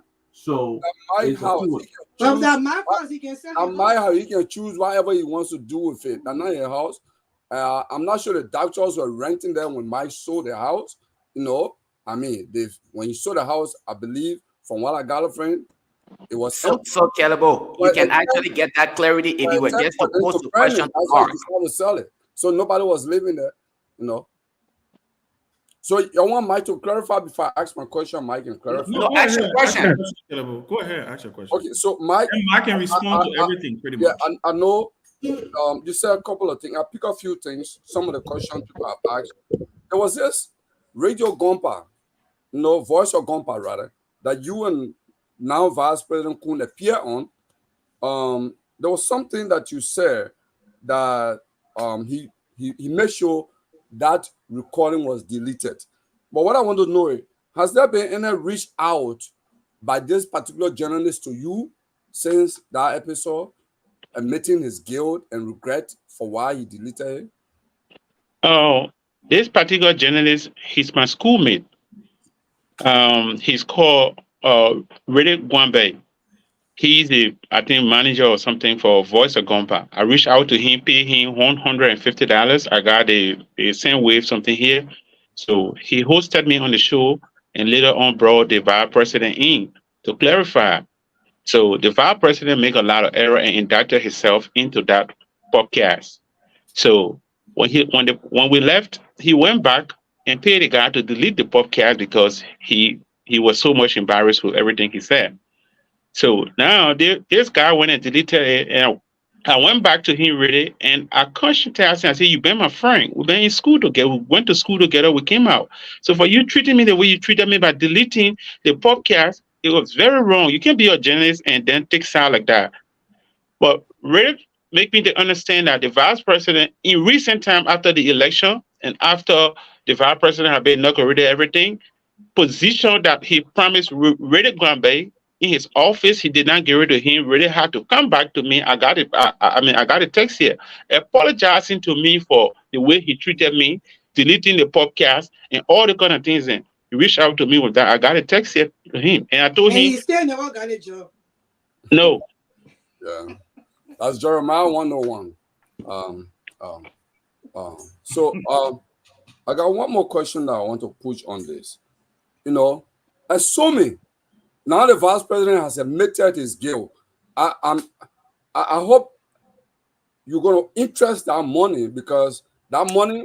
Go ahead, ask your question, man. You a lawyer here to be getting the man. Yeah, man. You acting like a partner to this kid. I come for a lawyer.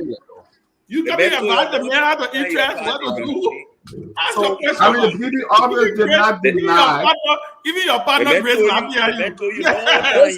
that's a joyful laugh. The BB office did not deny. Grace is laughing as a joyful laugh. Okay. She's joyful. Yeah. They kill a guy. So here's my follow-up question. Assuming, without admitting that the vice president will pay this money, because he has never paid you since 2017. What if he decides to come to the United States to have town hall meeting with Liberians, and he has not paid your money? Do you plan to carry placards to stand there and to pay your money? Ask the question. I'm asking the question. Let me tell you, there's a reason why. Answer the question, guys. So what I want to do? I remember the question, brother. Protect me. There is a reason why Mike came to the I don't know why he asking that question. We do not have enforceable power over the vice president. Mike came to us because a public shaming or public naming is a shame. That's why Mike came. Today, this guy has all along eluded Mike. Because Mike was appearing today, he has public now admitted. That's not true. That's not true. We wrote for information. Don't misquote. Asking Mike, don't why misquote is this guy? We wrote for the information. Pay his money plus interest, and just in case he come to the U.S. for town hall with Liberian community, do you intend to stand there with placards to shame him more? Thank you for the question, Mr. Gonglo. My issue with this vice president is in two phases. It got a moral and ethical part of it. This vice president pushed me on the side that I never wanted to lay. Because I'm a young man, came up, built my property happily to live my life. I didn't plan to sell my property. Even the one he said, I got his office response that I sold the house, they owe me $2,000. No, it was he who pushed me to sell my property. Because when he refused to pay me and threatened my life, I had no alternative. I had no means. I got nobody to go to. Brother, I have nothing to do. So I was forced to give up my property in 2018. It was not in 2017. They went into my house 2016. So 2017, the transaction was over. He denied 3 months. I said, okay, they spent 1 year, 3 months. He said, you can't pay the 3 months, pay me the 1 year. So now, to your question, anywhere that vice president is, I will be there. More especially when he comes to the U.S., I may even file a suit against him to the U.S. here, and even write officially to Congress about him. Because he maltreated me. He was a cause. No, that'd be frank now. But that's my view. I mean, it could be anything, but that's what I think I can do to seek redress. They may not even address it, but the fact that something will be on fire there. Okay. All right. We got Tumaline, and then I will just ask Mark, and then we will take a leave. Mark have officially appeared on the closing argument. So Dr. Peabody, just quickly, was the response verbal or written? Was the response verbal or written? No, man, you're not a lawyer to come ask me a question. Go ahead, Tumaline. I already tell you what the man said. The way you send that, you ask for it. That means you can't. Exactly. Mark Adam, it's good to see you. First of all, let me ask you. I was with you before. No, Tumaline, you haven't talking to me before. Yeah, but you on Monday you made an allegation against me that I stopped you from coming on the show to talk about the vice president. So I mean. Yeah, you have to address that. Thank you, Tumaline. The fact that I'm on the platform today, whosoever told me that you stopped me from coming on the platform, the person lied. Oh, so no. You can't. I come in. Yeah. The fact that I'm on the platform today, whosoever told me that Tumaline stopped. Tell us then who told you then. No, I don't want to go that way, because even being here on this platform today, Lofan, I appreciate your effort as a patriot, and everyone on this platform who sitting here today taking the time to talk to me, because I have tried to hear my voice out there, but no way. It hurt me to see my father dying and somebody get my money. I need to take care of my dad, my sickly father who can walk and talk. Took him to the main hospital and paid his hospital bill 2 times. Took my son there for operation 2 times and paid his bill. That shows that I'm a very responsible person. I would have told the guys there and say, the man who get the hospital owe me. But that's not how I go about things. I got receipt for carrying my father there. I got receipt for carrying my son there 2 times for operation and paid cash. Okay, Mike. Let me say my condolences to you for your passing, your father. Like Ben said. Okay. Let me just something. The one he spoke about wheelchair. My father was sick home. I didn't ask the vice president. My father had a wheelchair because when the man fall with stroke and go to the hospital, when he coming home from the hospital, they gave him wheelchair. I bought a wheelchair from the hospital. I brought it. But when this vice president went behind me, he would have gone before me, or if I knew he was going home there, I never going to accept anything for him or neither for him to go in my yard. But my mother was home, and my mother is a kind of calm person. She's a people person. When he went there, he sat there. My father was a very reputable person for Nima. He mentored the same Jerry man with the vice president we're talking about. He mentored him. He can't deny that. So he went there to speak to him. And what he gave him at that time was a wheelchair. Oh, so you actually admitting that he gave your dad a wheelchair? Of course, he gave a wheelchair. So you I mean, I can lie. Yeah, I'm not lying about that. It was not something I had to repeat about it. But Calabo, y'all can let the So he went there. He went there and gave a wheelchair. But I mean, can the wheelchair feed my father? Can the wheelchair buy medication for my dad? No. So if you know you gave him my father a wheelchair, why you can't pay me my money so I can take care of him? Okay. So Mark, I just and say go distribute it. Then you yeah, right. Discussion here. I understand your problem in this whole thing here. I don't want to joke you, Calabu. The joke will be too strong. You got to understand. I don't want to joke you. I understand. I understand the BBB, you guys. Go ahead. Like I said, my condolences to you for your father passing, and I pray Thank you, brother. God will heal in time. You know, Mike, honestly, it's been 8 years, and my only advice to you is that you should take this as a lesson that next time you get into any agreement, you got to have a document. No matter, even my friends here, Peabody, Ben, these are close guys to me. Okay, sometimes Ben give me money, Peabody give me money. With a sign for it. You lie. You don't sign no money from it. I don't take money from them for free. Honestly, I don't sign for it. They give me money, 5,000, 10,000. They give me a sign for it. Okay, so now I tell you, but you always have to have documents to that. You guys got so much money, 10,000. When he's but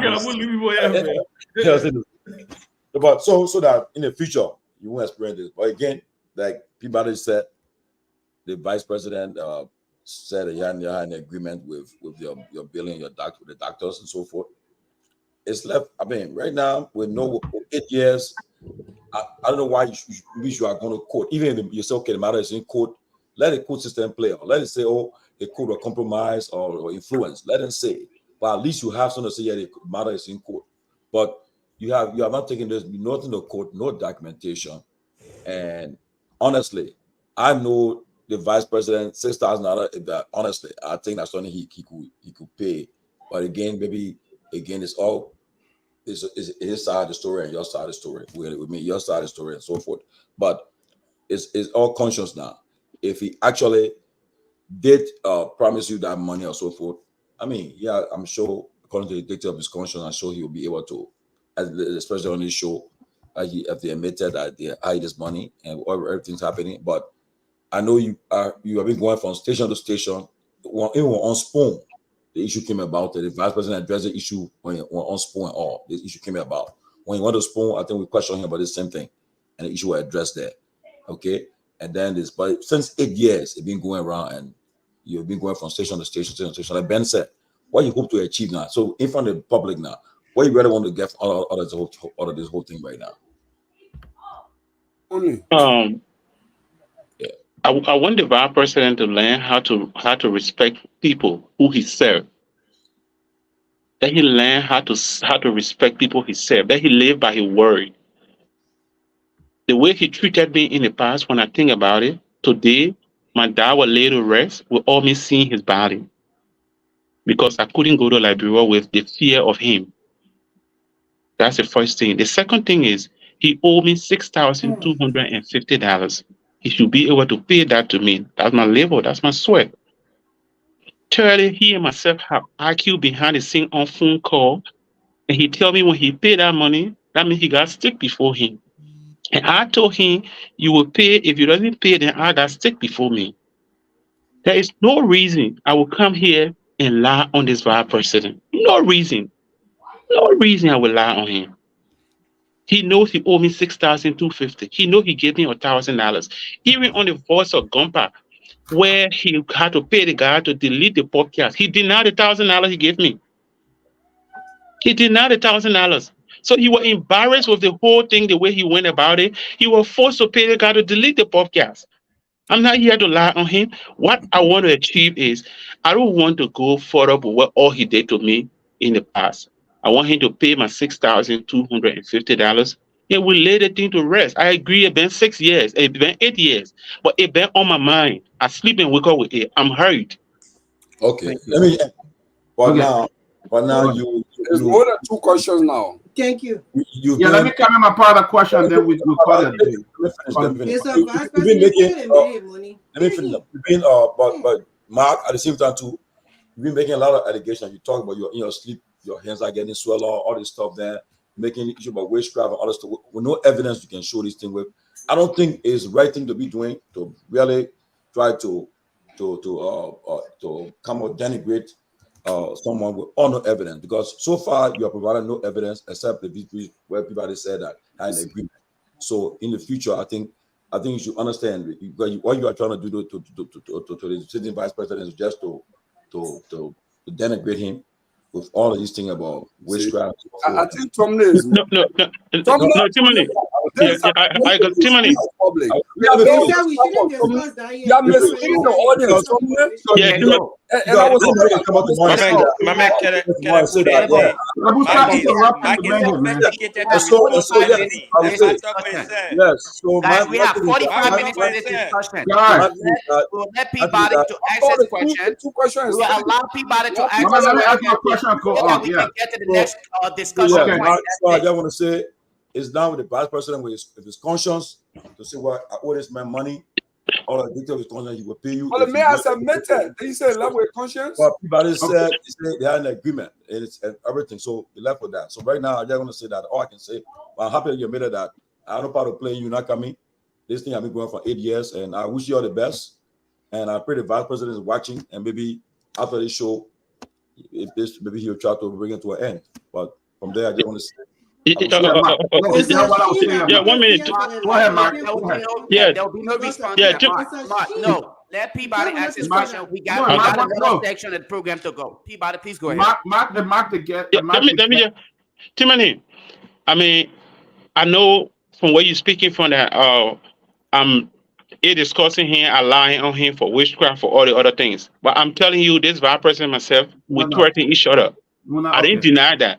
We threaten each other. What happened is, it happens. I'm not on him, and I never said he the one did it. But I'm Mark. saying from the threat that what I saw. Okay. Mark. Okay. In the information we got, the vice president have consented. He owe you his money. Peabody, please ask the brother the question so we can get to the vice next president program. did not listen. Yeah, let me make this statement. The vice president admitted that he owed that you had an agreement. You sold you had an agreement. You sold the house to Groupie, and he will owe you $2,000. But yeah, what I would say here, you know what makes a man shame makes him mad. The vice president office stated that prior to him being selected by Joe Barker to be his running mate, you came back. After you sold the house, you were missing action. After they nominated him to be vice president. That's why the office told me you went back to Radio Gumpa and tried to blackmail him, and you and the guy fell off. I'm reading it right. You and the guy fell off at Radio Gumpa. The guy said he didn't want to have anything to deal with you because you wanted to blackmail the vice president. The vice president did not deny that he owed you. And I hope this can be resolved and you get whatever you need to get and go. But he did not deny that he owed you, according to the report here. He said that the only reason you did not get your money because you sold your house. You sold the house behind you. So I hope I won't go farther. I won't go farther. That is not a reason for him to not get his money. The man sold his house. That's Okay. I'm on the floor. We'll discuss that with the guy who's going, Grace. But if you saw the house behind them when y'all still had an agreement, and that was bad. That was totally bad. So it seemed like you and the vice president had a relationship. You guys were very close, and y'all know each other. Y'all grew up together. I think what we need to do, what need to happen here now, is you have come up, you have said it.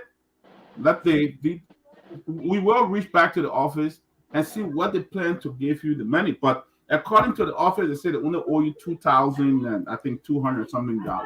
Will you take $2,000 something when we reach out to them or not? No, I won't take 2,000. I would take the $6,250. Number one. Number two, the vice president didn't buy me zinc nail to put it on my house. So if I decide to sell my house through the circumstances that I listed here, that my life was at risk, I'm a property. That wasn't my father's property. That was my property I made. And it was my decision to save my life. So the vice president and I never had transaction from 2017. I sold my house in 2018 to Mr. Guppy. So why are they using the selling of my house to be an excuse? That means they got nothing to justify. Okay. So That's my property. So he got nothing to say, oh, because he sold the house. Even if I sold the house, you still owe me, pay me. Okay. So right now, that is it. You got express your view. I hope the vice president office listening. If you got any closing to do, you can go ahead and do your closing statement. Your voice have been heard, and we analyze. We are gone. We hope that be resolved. We're going to talk politics. I think litigate the case. What a minute here. So go ahead. Yeah. Any last statement you want to make, and then we'll end. Yeah. I just take the time to say many thanks to all of you guys on the platform. Most especially my boy Julius, Dr. Peabody, and too many George who felt somehow when I came in that way. Miss Grace, I'm so sorry to many. I'm personally sorry to you. I mean, you must say I have never even seen you before. We never talked before. You know, it was just male gossip.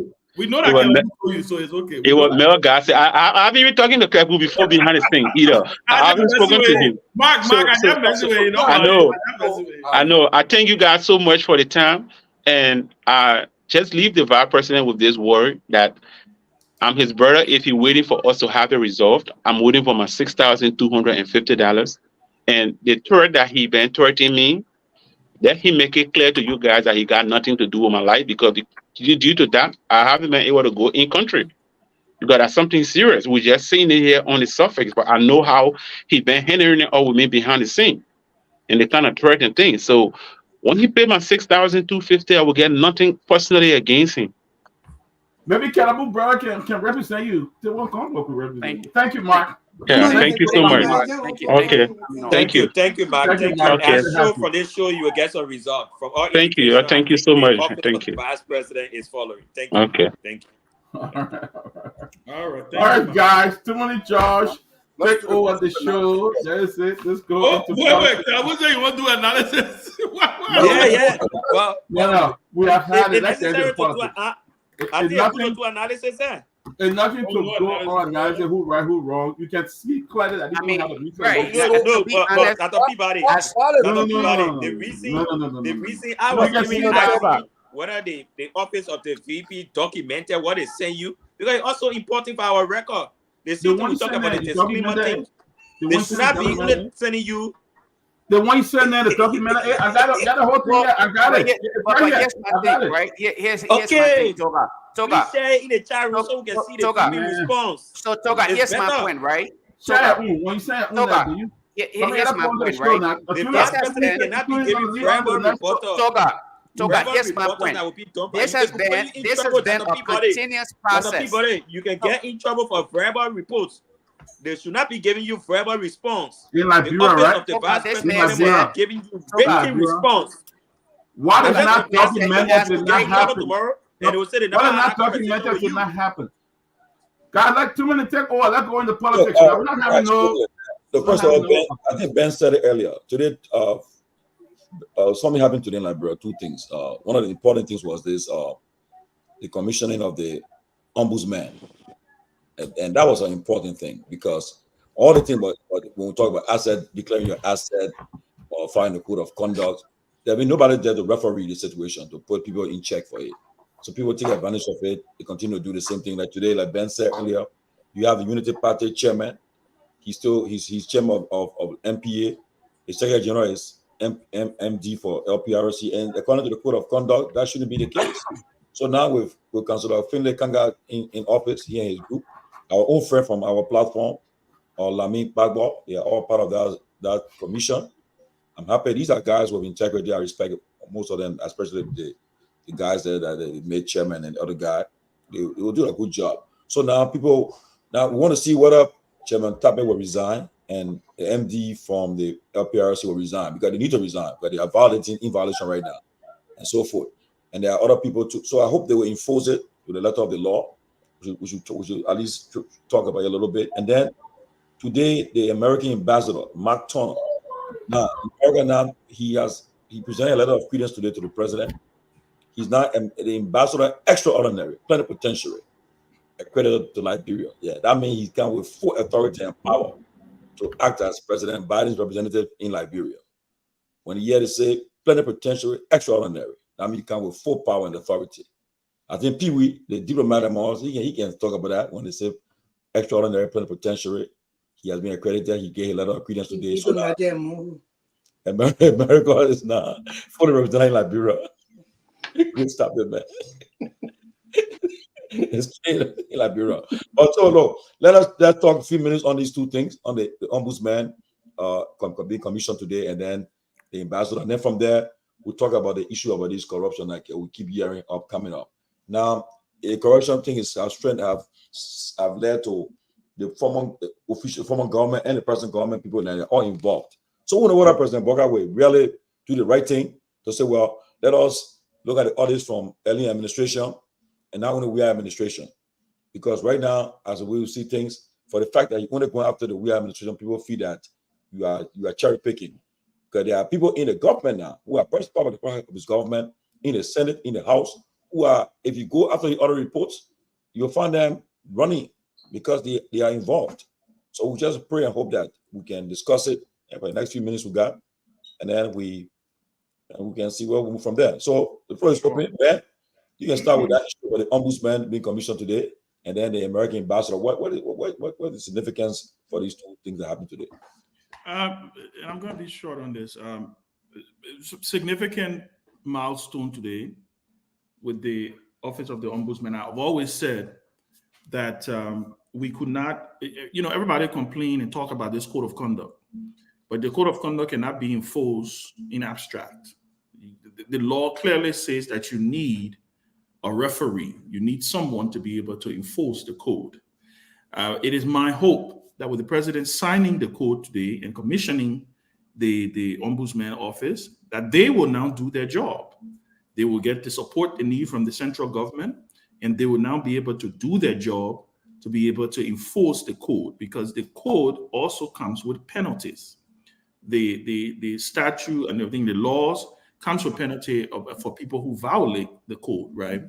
One of the things that I also picked up in the president's statement today, and I was a little disappointed, was the fact that he was still appealing in a form of an appeal to his appointed officials to declare their assets.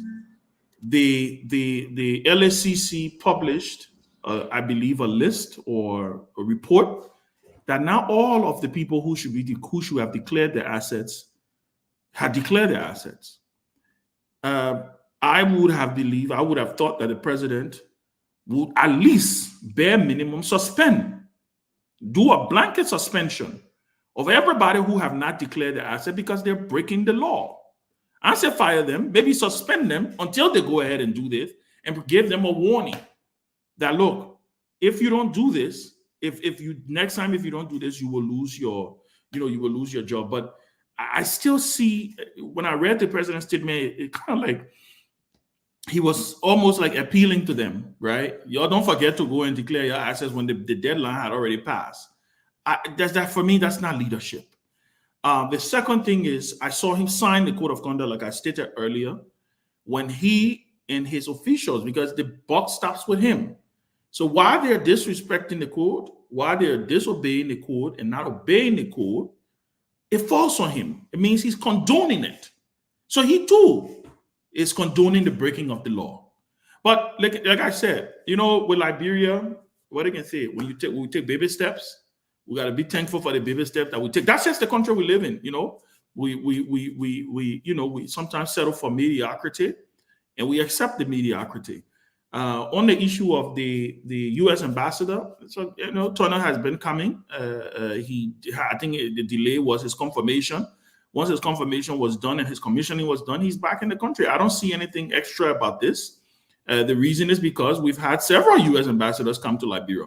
President Taylor had a U.S. ambassador, 2 U.S. ambassadors, as a matter of fact, present letters of credence. This doesn't show any extra confidence. I mean, it just shows that we have bilateral relationships.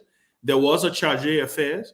It's interesting to note that I think one of the statements that came out of the U.S. embassy was that he's looking forward to traveling across the country. We are watching to see what kind of ambassador is he going to be. Is he going to be like McCarthy? McCarthy was a hands-on ambassador. He was somebody who was very rigid in his representation of his country's interests.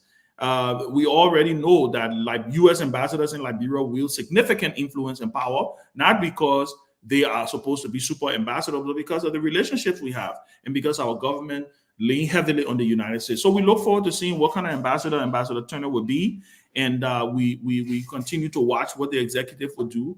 But like I said, I think the president needs to develop some spine to be able to hold his officials accountable, those who are disobeying the code. But let's also see, like you rightly said, Finlay Kanga and Lamin Kpabo and the rest of the guys over there, I think they're upright men.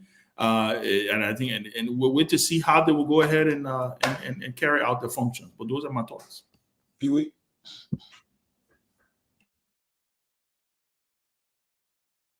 Pee-wee, you.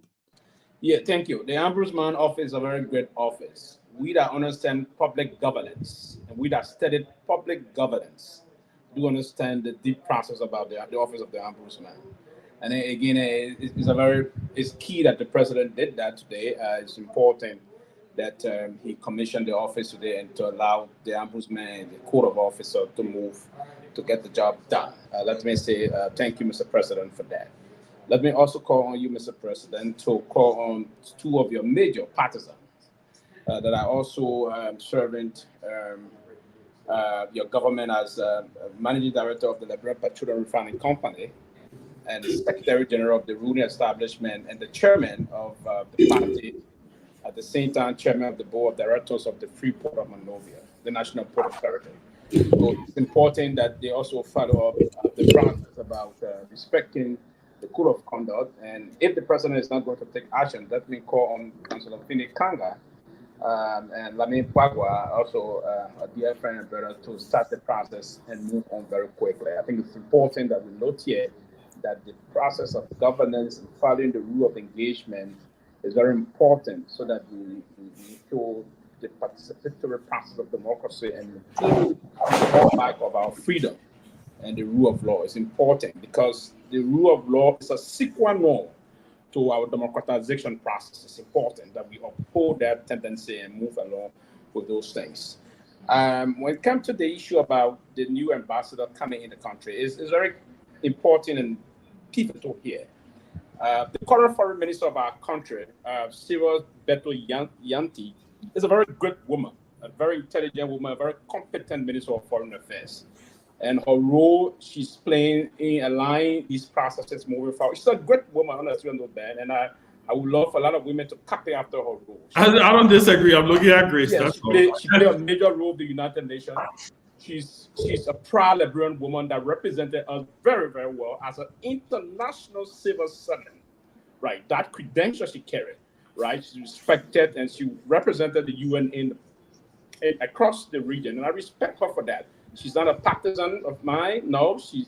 I don't have that chemistry with her, but I have followed her record with the United Nations. I've listened to other folks. And when I came to UN, which part are you from? We established this grassroots with the coalition of Liberal Progress, our political party. As a matter of fact, I'm the funding secretary general of the party. Sorry. Process, right? So free thinker. Yeah, not free thinker. We have a political. We are ideological thinkers, not free thinkers. Let me remind you on that. We came to replace your progressive that was seeking personal engagement. And that's what the new progressive spring, because people focus was just to think about yourself and project yourself. That's You're attacking the male. You're attacking the male. No, I'm not attacking him. I'm saying something, right? So you try to get me off. So basically, what the Ambassador Turner is one of the very senior foreign service minister of council that we had in the State Department. He worked in West Africa. He's going back to our country. Liberia is not strange to him. He worked in Buchanan as a Peace Corps officer in Buchanan. Grand Bassa County. He did some service there in the country. So he's coming to the country as the ambassador there and is going to moved to part of validate the very wonderful relationship that has subsisted between our two countries. It's good that he's coming on the ground. It will validate the level of it now that his representation is going to be on course, right? So I see the process good, and it also validates the government record that America now, because to have the charge for a very long time is not a good sign. If the ambassador is on the ground, it also validates the relationship that have subsisted between our two countries for many, many years. The Ambassador Turner is not a new guy. He's been in the foreign service. He's been working with the State Department for some years and the rest of that. So it's a good thing that the government is going to do that. So he's the direct representation of President Biden. That's what they say, ambassador extraordinary and plenipotentiary. That capacity is to represent the President of the United States in our country. So every decision he's going to take is on behalf of the people and the President of the United States of America. It's a great thing. But let me comment. The reason behind that again is because the new minister, this foreign minister, is putting a lot of things, attracting a lot of very. Wait, did you just say that the ambassador came because of the new foreign minister? Is that what you just said? I'm saying to you, no. I'm saying part of the reason behind. What you just said. Can you imagine that? Part of the reason. On the radio, you can't be misleading the public. No. You didn't get me. You didn't get me, Ben. And it is not my responsibility that you will get freaked up. 2 minutes, you are not the one that is returning. I'm not the man. Please. 2 minutes is finished. You will more respect me, please. You will more. You should respect me. I'm still on the floor. You will more. Yeah, weekend. Too many are back here, man. Y'all want all to be on this show. Y'all be friend. You're not friend, then you're not able to do your work. Y'all be very friend here. And so now I can see, some of you can want to say these things. Let's respect each other and move along with those things. Okay. What I won't take, I come on if I can conclude. What I won't take, is those kind of people was not to be disrespectful. I won't take no one to be disrespectful. I respect everybody. Okay, guys, you'll proceed. I respect everybody. Anybody come with their respect. Anybody come with their respect. Trust me. Trust me, Sonny. She started to freak up just now because I'm talking about this wonderful foreign minister. Why are you freaking out for? When you yell on one knee, you get jittery for some reason. All right, guys. So Pee-wee and Grace. Pee-wee, guys, here's what we're gonna do. Guys, we'll get back to the discussion. We'll get back to the discussion. Man, it's okay, man. I don't want to be. I don't know. Focus on the discussion for tonight. We have thousands of people following the show. Thank you. Let us maintain the integrity. Go ahead. We have a lot of people following us. If you allow me to, I would like to address the comment on here. Unless you needed to go to somebody else, Timberlake. No, they're talking about the ambassador and the Uzman. Okay. So yeah, regarding the ambassador and your ombudsman and all of these things, I want to come at this from a different perspective. We have had so many positions and different institutions in Liberia to help facilitate good governance. I don't and would not credit any institution until I see results. From my background, my era of professionalism, we don't just credit people based on mere mediocrity. We don't credit people based on political rhetorics. We don't credit people based on shenanigans. You're credited based on performance-based evaluation.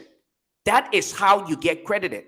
Until we can start to see something substantial from those individuals who were actually recognized today, I have no regard for anything. After 170 some more years, Liberia remained lingering with nothing to show for it. All of our public officials, almost all of them, continue to live flamboyantly and make it seem as though this is normal. So no, I am not here to celebrate any level of mediocrity and make it seem like the politicians have done something for my people, because there are still people in Liberia who are dying from curable diseases. There are still people in Liberia who may not be able to afford a cup of rice to eat today. Until I can see hospitals being built, until I can see people getting terminated or prosecuted for their contribution to corruption in Liberia, you can have all your people you want. You can bring all your diplomats to Liberia. It means nothing to me. You see today, Mark had to use TCA to get office of the vice president to admit to his gross disregard and abuse of power.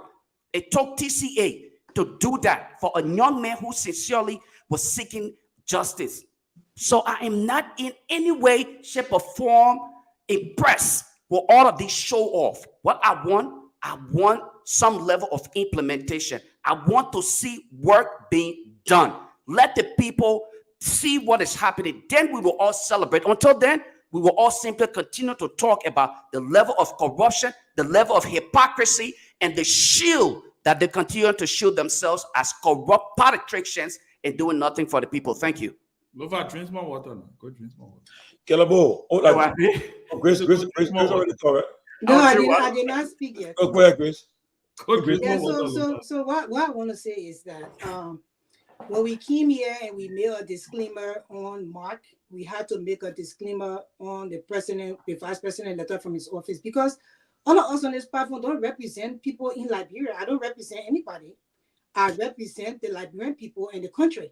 So that's why we make this disclaimer. When we say that, people can't come after us because we make disclaimer on the vice president because the vice president is your friend. So if I say that and it offends anybody, then you get offended. I said what I said.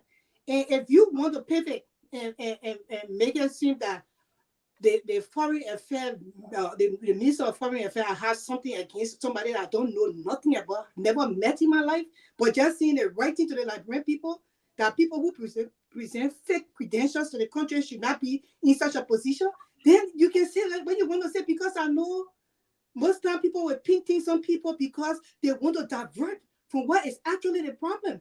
So I'm used to that. Kamala Harris is about to be president of the great United States of America. They said everything about her, including that she's radical. But why are you going to be president? I know she's going to be president. She got to that place because she had to stand her ground. And I will continue. Look, I would disagree with you. I want to say she will be president. For me, I'm telling you that I believe that she's going to be the next president of the great United States of America. And we'll see November 6th is coming. It's not too far from here. So let's see what happens. But I would like to say the ombudsman, because you know that people always say ombudsman, the ombudsman that is being put into office. That has been put into office.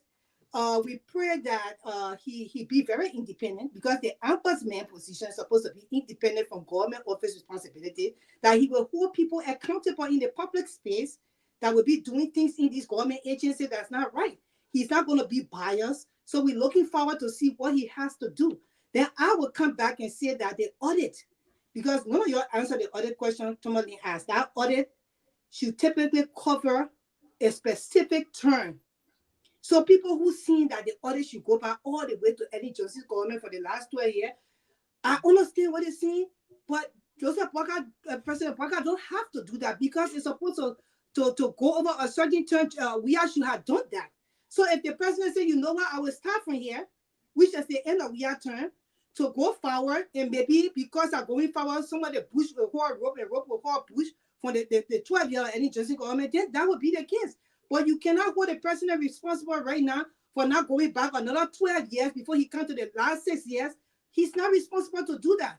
That's why government are in place a certain time, and that's why the people are supposed to do their job when they get in those positions. Now he can choose to do that, but most audits supposed to go back a certain term, and the president has chosen the term that he wants to go back to the last 6 years. Then I would say that, what is your next question, Tomalin? About the American ambassador presenting a letter of credence. The American ambassador, Liberia is a sovereign nation. The American ambassador come to Liberia. The people will lay out for the Liberian people. This is what going on. The last ambassador did that. He traveled from place to place, county to county, village to village. He said what was going on out there. Liberian people still did not listen. The Liberian people have to hold the government accountable. They have to tell these people that we put you in public office. You're not my boss, man. Instead, you serve the country, supposed to make sure that the country is on a good a level for me to be able to work or send my children to school or find a job. Or, the economy is supposed to boom because we put you there. Now, if the ambassador come and say all these things, and Liberian people don't stand up, like the people from Kenya, like the other people from the different countries that are standing their ground, like the people from Nigeria, it does nothing again for Liberia. The ambassador has no power to come and make any decision in the country while the country has a full government. So the Liberian people have to understand, instead of always want to put their burden on other people to be able to do everything for them, the people will lay out for you. This is what's happening. You have to stand your ground when you go into the voting booths, or when your representative is not doing right. You get on the street and you protest, or you get together and send a petition, take it to the whatsoever you're supposed to take it to the House of Representatives, and make sure that you hold these people accountable for the wrong that they're doing. But America will not do it for you. It has been seen over and over that America will never do anything much when the Liberian people cannot do anything much for themselves. The people lay out there, we need to take it, and we need to make sure we hold these people accountable. That's how I have to say. Calabo and All right. All right. So no. Unfortunately, we were not allowed to do post guest analysis of Mike's appearance. But I think some of the things Mike said here speak for itself. We don't need any further explanation. That said, I just have a few comments to make here. Now listen to Ben Sanvi. Ben was talking about Bouaka lack of leadership on this, and I'm not surprised.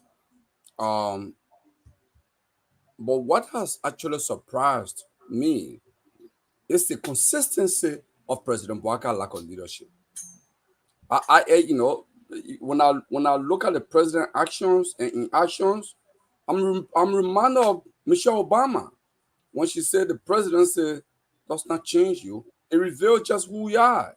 I was probably under the illusion, and probably those who supported Bouaka were under the illusion that the presidency would change him. But it just continued to reveal who he is. Of course, we know the choice he made to bring Corruption King Kong as his running mate. We don't need to go through that, But here is a president who, when there is a public outcry on high salary by public officials, what did he do? He chose to reduce his own salary. He did not make it a cabinet decision. He said, I'm reducing my salary by 40%. The last time, the next person who followed was what? Amin Modaha. He reduced his salary by what? 40%. No other cabinet minister did. Because that's not leadership. So it means that the president is not setting a tune for the country. Nobody is following him. Looking at someone executive marshal.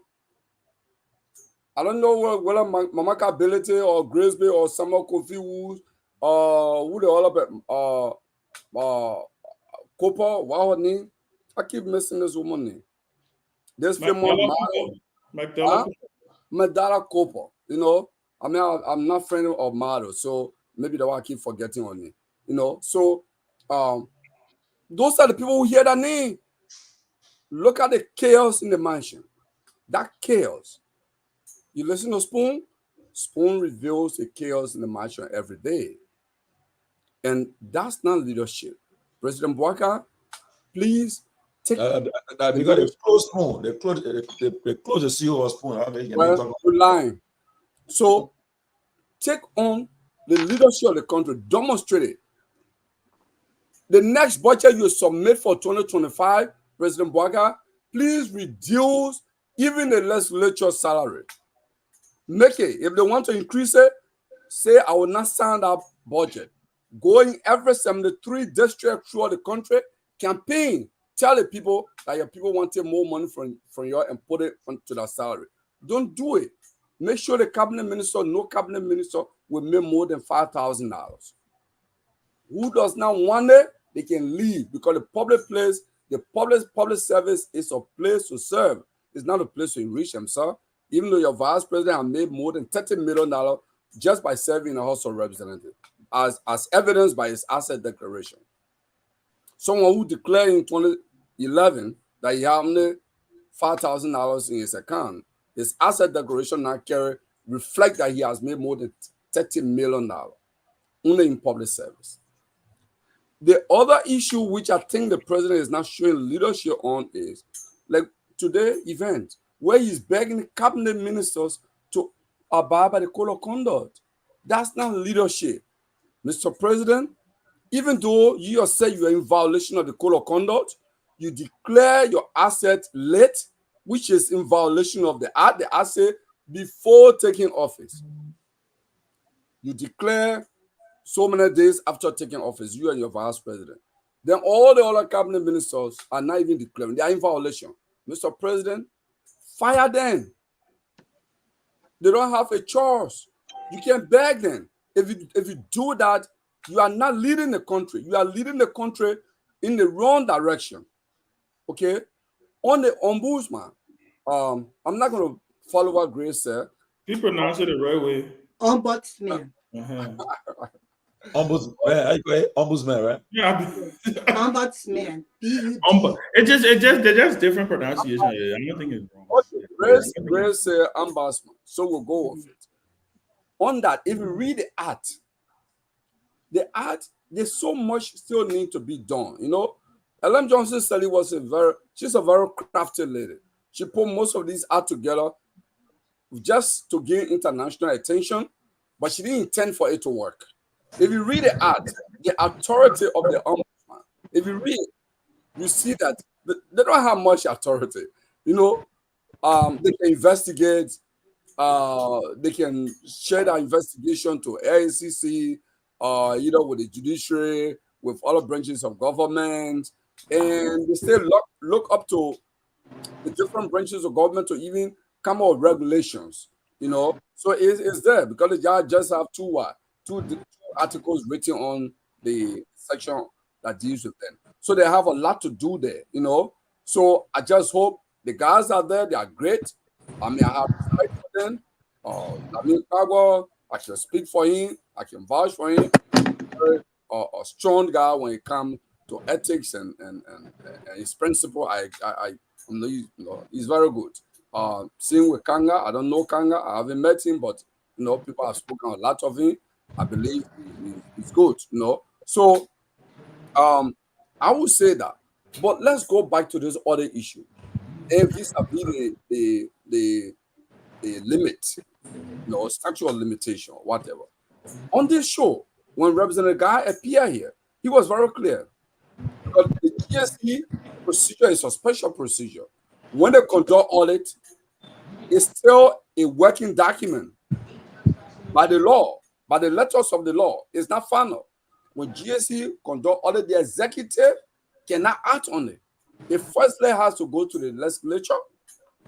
The PSC must review it, which is a new procedure. It makes it new. Then, based on the PSC recommendation, it goes to the executive. When it reaches the executive now, and the executive cannot act, that's when the statute of limitation, in my judgment, will begin to count. Okay? So, I think all the orders that were done under the UP government, according to John Molu, they could not account for maybe $1.23 billion. I think those issues the PSC should take under the chairmanship of Representative God and on it to review it. They should not just limit it to 6 years, because if they limit it to 6 years, it means they are misinterpreting the statute of limitation on the audit. The statute of limitation, there are stages that the audit report goes through. The PSC is one instance, but then it goes to the PSC for review and recommendation to the executive. Yeah, let's go now. Yeah, Kerebo. Thank you. Oh, nobody gets. What are you trying to order your pigs? Sorry, I was wondering what was his background. I'm one of the largest farmers in Liberia. So that's not true. That's not true. I'm not teaching down your farm. I said one of the. I didn't say D. Oh, okay. I said I'm one of the. I asked my pig if my family refused it. 230 chickens. Thank you. So the first thing, I don't know if anybody on the show knows Mr. Finlay or Councillor Finlay Kanga. Is there any relationship with the president pro tempore? I'm not sure. You should talk about Finlay? No, Finlay Kanga. Finlay Kanga is his name. Oh, I wanted to know. I'm not whether he sure. has got- But you from Grand Pasagana should tell us if this and that. Or I don't know Tomlin as well. George. Tomlin George, you know, he knows a lot. Yeah, I I'm don't not know. sure. I will check, but I'm not sure. Yeah, we need to check because I know that you know, Madam Kanga has been, or Kanga Lawrence has been recommending most of our people in strategic roles. So it would be very worrisome if he has got any link with the family. Because technically, that Senate has got a lot of issue to do with the code of conduct. And if he has got any relationship with the president, then we are in serious trouble. There's another dead institution about to start up. There's another dead institution. Because one of the problems we got in the country is that most of these laws, most of these institutions are technically seem to be for the commoners. The bishops, it's not for them. There are a lot of violations every day. We're just talking about some of the violations where the president of the country can have a series of celebratory events and he can say it's sponsored by people, my friends and my family. But we're here for the last 6 years and nobody was sponsoring a 50, 100,000, 150,000 anniversary for the president, for the vice president. Nobody was sponsoring the birthday parties. All of a sudden, it's being sponsored. This is where the code of conduct comes in. We were here more than 6 years ago. We didn't see the vice president at the time taking any serious money to Bond County or whatsoever. But immediately he became president, over 50,000 was sent to Bond County for those victims. You remember the explosion? He was not even inaugurated. This is somebody who technically supposed to be surviving on loan, but were able to send over $50,000 for the event, for the explosion that took place in Bond County. This is where the code of conduct comes in. The vice president, the president, they're already using private jets all around. Who's questioning them? Who's making sure that these things are not happening? You cross over the road, you go to NASCOP, you take 500,000 of the pensioner money, you use it at your discretion, as your will and pleasure. This is where. So the code of conduct. The other day I heard that the ombudsman were questioning, I think the National Elections Commission, for example. So you see, like what I'm saying, we leave the big institutions and we go looking for people all in the corners. They got a greater responsibility to the people, because like I think Caleb was saying, the entire act that created the whole ombudsman, and the code of conduct, it's not more than 2 pages. It's not more than 2 pages. So it's something that anybody can read and digest and go implement tomorrow morning. But the problem here is with the implementation. The country has got good laws on the book, but the problem we got in Liberia that the implementation, and I think I will also add political will. And the political will can start with the bishop. And the bishops who's supposed to have the political will don't have it, the ordinary people will not utilize it. If the man went to a club and he saw a government vehicle parking at the club and he knows it's a violation, that man who's supposed to act, but he go there and the minister on the car can park to the club, how the man will go question the assistant minister? If the minister on Sunday or Saturday, if the minister were going to a wedding program and he putting a car in a wedding convoy with the flowers all on it, it's a breach of the law. But if the ministers can be doing it, if the representatives and the senators, most of the weddings on Saturday here, that the same people in the car, they can be all in the convoy. You go to many weddings in the country on Saturdays, you see all the bishops in the car, they land up in the wedding. That's violation of the law. Now, when the ordinary man is doing it, then we get issue. But when the bishops are doing it, then we got no issue. This is the problem we got with the country. This is the problem we got. If we don't solve these problems, we will go nowhere. Huh? Lola, my son. Which portion of the law are we violating by? Okay, so let me progress now. Toga, let me progress. So Yeah.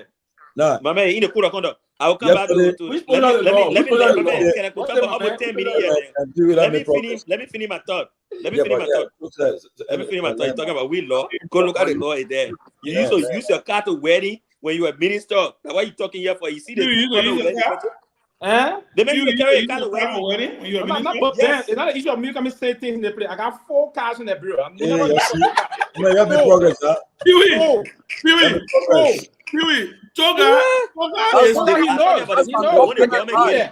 So That's yesterday, an So I yesterday, had enough to cars. give up to not use public cars in the kind of thing. Oh, okay. So Oh, you and know, stay then why you there, asking me for stay law there in for? my yard. You Stay know there. that it's a Oh, violation. So why you asking me for the said law it. for?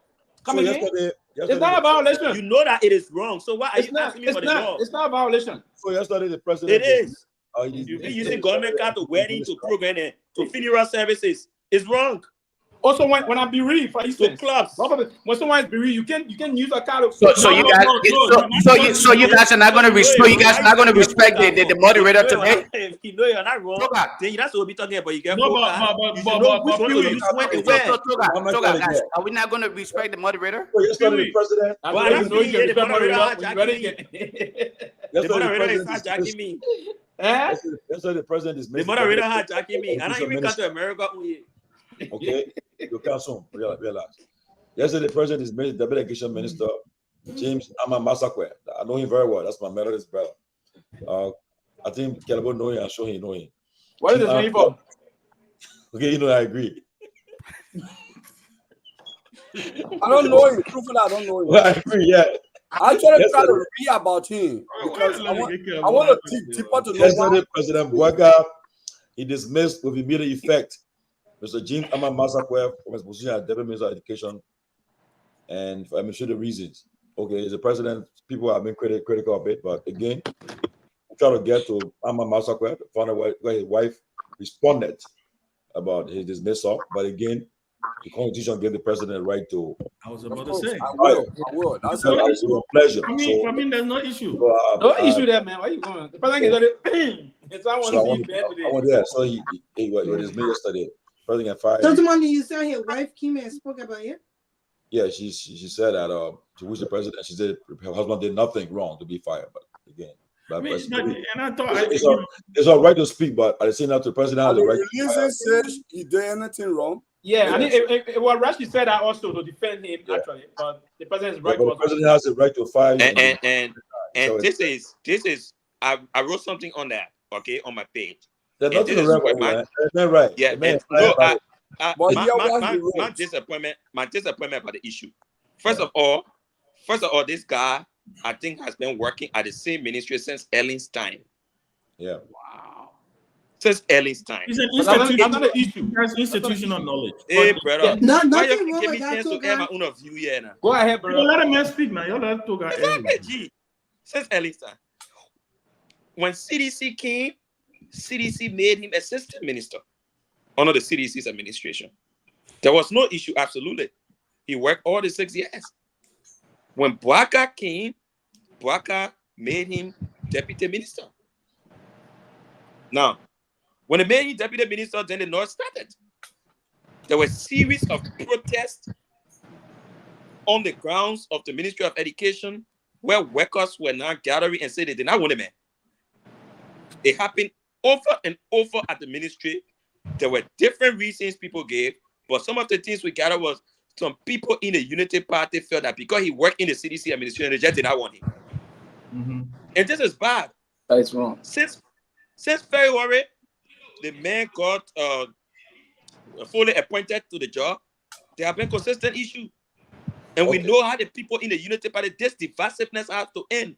Yeah, the election consequences. You took it out of my mouth, Tommy. Yeah, You so I was- just took it out of my mouth. Another issue is that Some people be running to the president to dismiss somebody because the person working in the party Okay, next time, administration. For me, this is just completely wrong. But the And president, when I said it, the president has to reach to a point that you got to understand that you got to reconcile the country. It starts with you.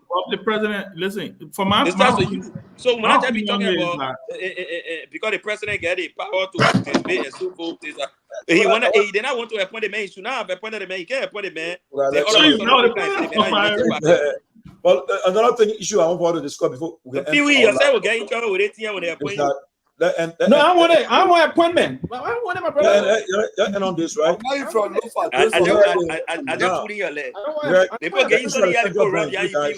Central Bank. I'm hearing that information reaching us that they are being forcing the central bank governors to resign. And I don't know, but then again, the governor of the central bank took the case to the Supreme Court. Up to now, we have not gotten the final what's the status of the case. But Representative Guy and other officials, members of the first branch, have said that the president have been usurping the functions of the legislature, and now to the extent now that the central bank governors are resigning. I mean, you guys, I want you to share a light on it. What's the danger to the central bank and the president exercising that power or authority over the central bank now? So let me state clearly. Look, yeah. Whether we like it or not, the basis and the foundation was laid with LTA. And I keep saying this, and people are taking it for a joke. The Unity Party is on a purge. They are going to purge everybody out, especially in those positions that they believe are strategic. No, people must understand that the Unity Party, this is how the Unity Party built the civil service.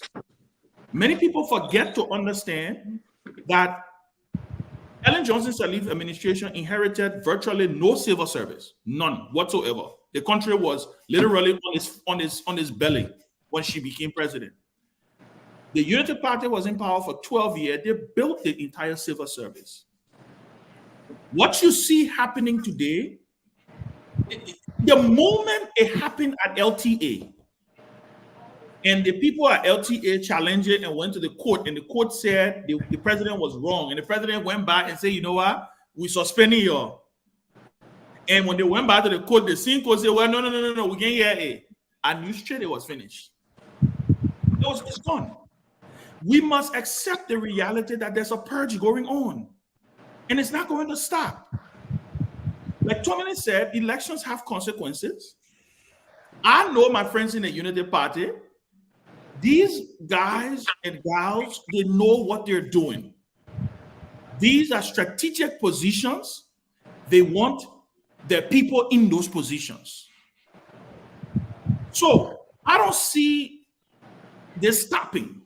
The independence of the central bank, poof, is gone. Trust me. The only thing I'm waiting to see is I'm waiting to see the reaction of the IMF and the World Bank. Because if they don't render an opinion on this, then, I mean, it's clear, because I know how hard they were on the CDC administration when it came to the central bank. In fact, it was a prerequisite for Liberia re-entry into the IMF program. They literally forced the CDC administration to force and to implement the reforms that they did at the central bank. The central bank right now, the current governor of the central bank is a total outsider. The president has appointed somebody to act when the law says that should not even happen. Guess what? You have Representative Guy on the show. What did he say? He said, oh, he was going to issue, why he says that? They were going to the mansion to look at the president, right? To slow down on what you are doing. Have you heard back from that? Was that a meeting held? Did that meeting ever happen? It's done. No, I think he said upon their return, though. Oh, upon their return. Okay, good. Yeah. So meanwhile, the man is going to be acting. The governors have been forced to resign. They will all resign. The president will appoint a whole acting board of governors. Just watch and see. That's what's about to happen. There will be a whole new board of governors that will be appointed. They will say the acting general. You got a whole new board of commissioners at LTA acting, right? I believe firmly that all of these institutions, because I am of the firm conviction that the president is not a fan of tenured positions. He's not a fan of those. He's not a fan of these positions being tenured because he wants to have them serve at his pleasure. There is a grab, you know, in corporate America, in corporate setting, they call it hostile takeover. That's what's happening with the functionaries of the Liberian government. And guess what? CDC was supposed to be the disgruntled, The ones disgruntled. who didn't know what they were supposed to do. George Weah should have been the one who didn't know, who didn't understand governance. Right. But didn't we have appoint his own central bank governor? No, he didn't. He No, let me Well, he appointed. He did, though. what happened was Mhm. Milton Weeks resigned, right? However, he resigned. We're not talking about resignation yet. We're not talking about resignation yet, because guess what? If you know your right as a tenured official, like what Talu is doing, right? Milton Weeks willingly resigned, whether he did it under pressure or he didn't do it under pressure, right? He resigned. But willingly resigned. Don't say willingly resigned. To be honest, he didn't But willingly. how you know he unwillingly resigned? Did he say he unwillingly? It was the issue of the charges that brought against him that pushed him to resign, asked him to resign. But that's my point. My point Yeah, here is He's not willingly. But you got So he willingly resigned. He willingly resigned. So the Pee-wee. same question of Brother Binion But what were the charges? Exactly. What were the That's the point. It's Pee-wee. exactly a cycle going around. So that's what I'm saying. So we're not saying He was still chosen not to resign. we're not the way saying Talu he did. could have chosen not to resign. He could have said, "I'm not resigning." Ben, I come. Yes, it. The deal is, if you resign, we plead a process, you get out of jail, and we stop the case. That was the process there. Resign, They put me and get inside. out. That was it. So Ben, if I can chime in here, you see the reason, you see why earlier when I was asked to chime in, I said none of these things, your ombudsman, your ambassador, whatever, coming to Liberia means nothing until I actually sense some genuine performance. Listen to everything we're talking about here. It's almost like we are in a circle of nothing. Seriously. So Bilofa, I don't disagree with you. That's where I was leading. That's where I was getting to. Thank you. That all of these functionaries that were protected and that were supposed to be independent. Because let me tell you something. Liberia, I don't know when we're supposed to get a new IMF program. I don't even know. I don't know if it's expired or if it's supposed to get renewed very soon. all this until the IMF concerned.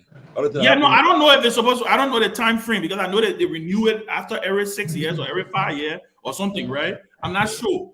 What I'm saying though is all of these functionaries that had tenure and were protected under the law. Because if you read the Central Bank Act, the Central Bank Board of Governors enjoys the same protection as compared to the Supreme Court or even the President of Liberia.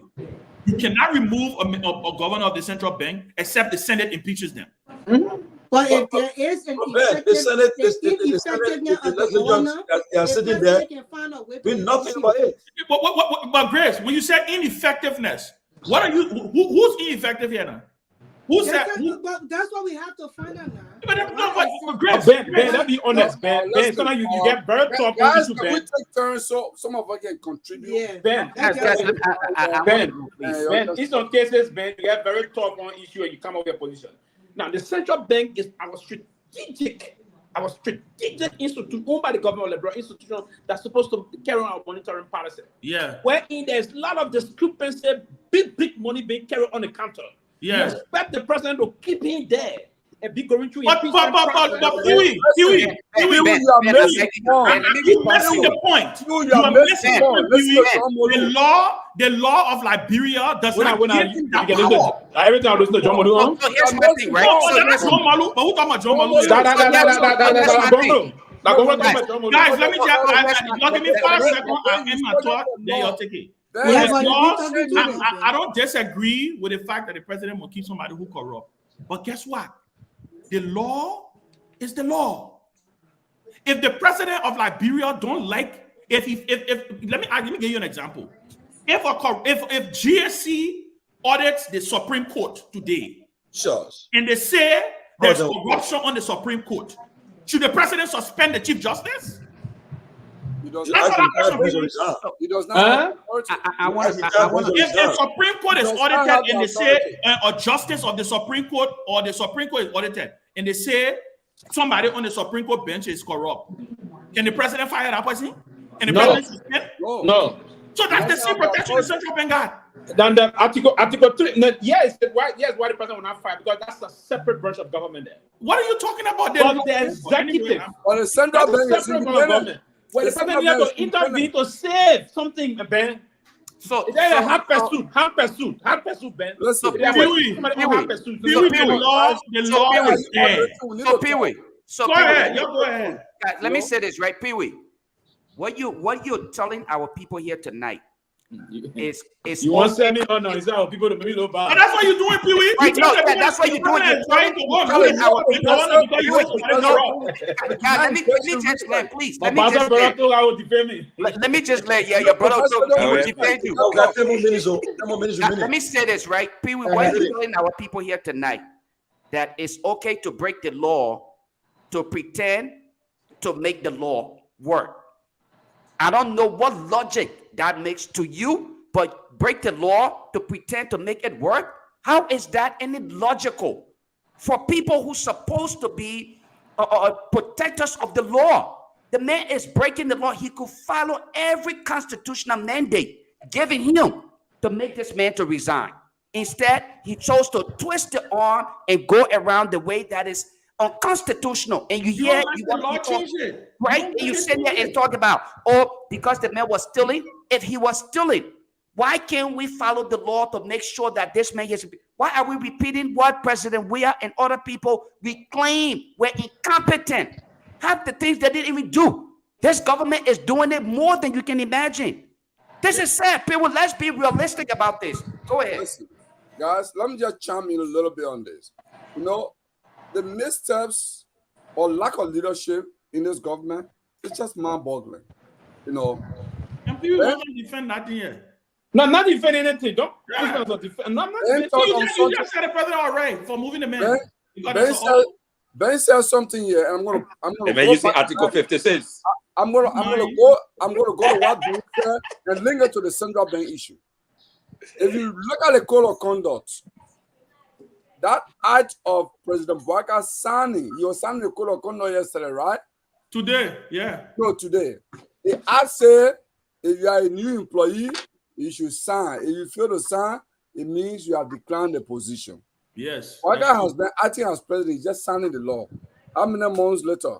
7 months, 8 months later. Right? I mean, 8 months later, he's signing the law. You know, and this law signing was meant for new employees of government. When it's Article 20.1, go and read it. When you come as a new employee, that's the act you're supposed to do. Sign the code of conduct, committing yourself to it. President Bouaka is committing himself to the code of conduct 8 months later.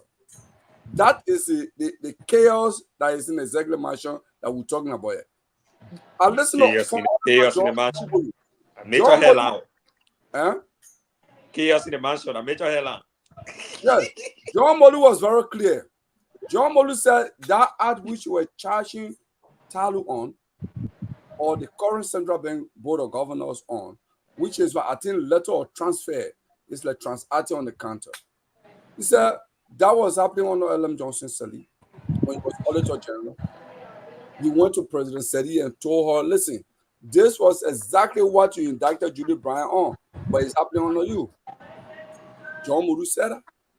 He said it was even happening under Charles. So he said this is an old practice in the LeBron government. Even though there is no law that says this is wrong, there's no law. The Ministry of Finance can do it. There's no law on that. So how is that a crime with this neo-progressive? Unfortunately, many young people don't research, but they are, vibrant. They are eager to talk.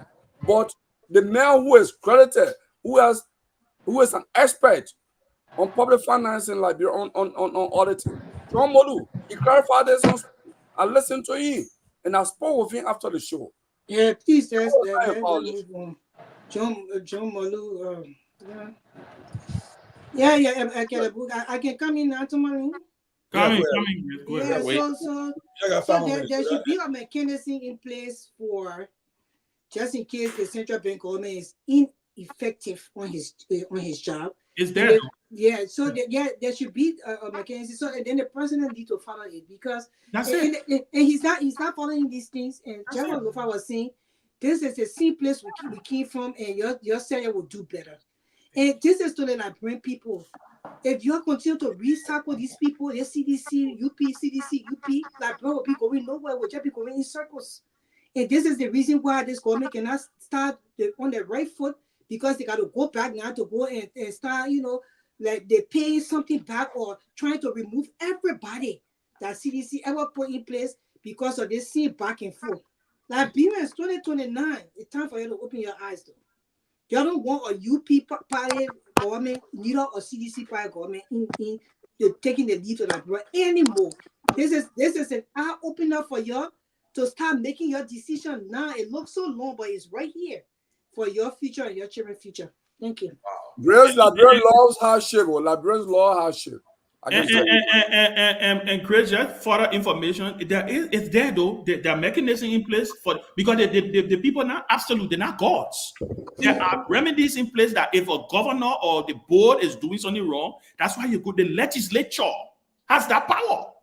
The legislature can do an investigation. The legislature can call them the public, whatever they call it, the PSC, right? The public accounts can investigate them. Very weak Articles of impeachment. Lawmakers are weak. Yeah. To bring it, this is very weak. And I'm surprised the legislature is sitting there and the president is usurping their function and they're not saying anything. They're on recess. Go ahead. Yeah, but even on recess, they stay weak.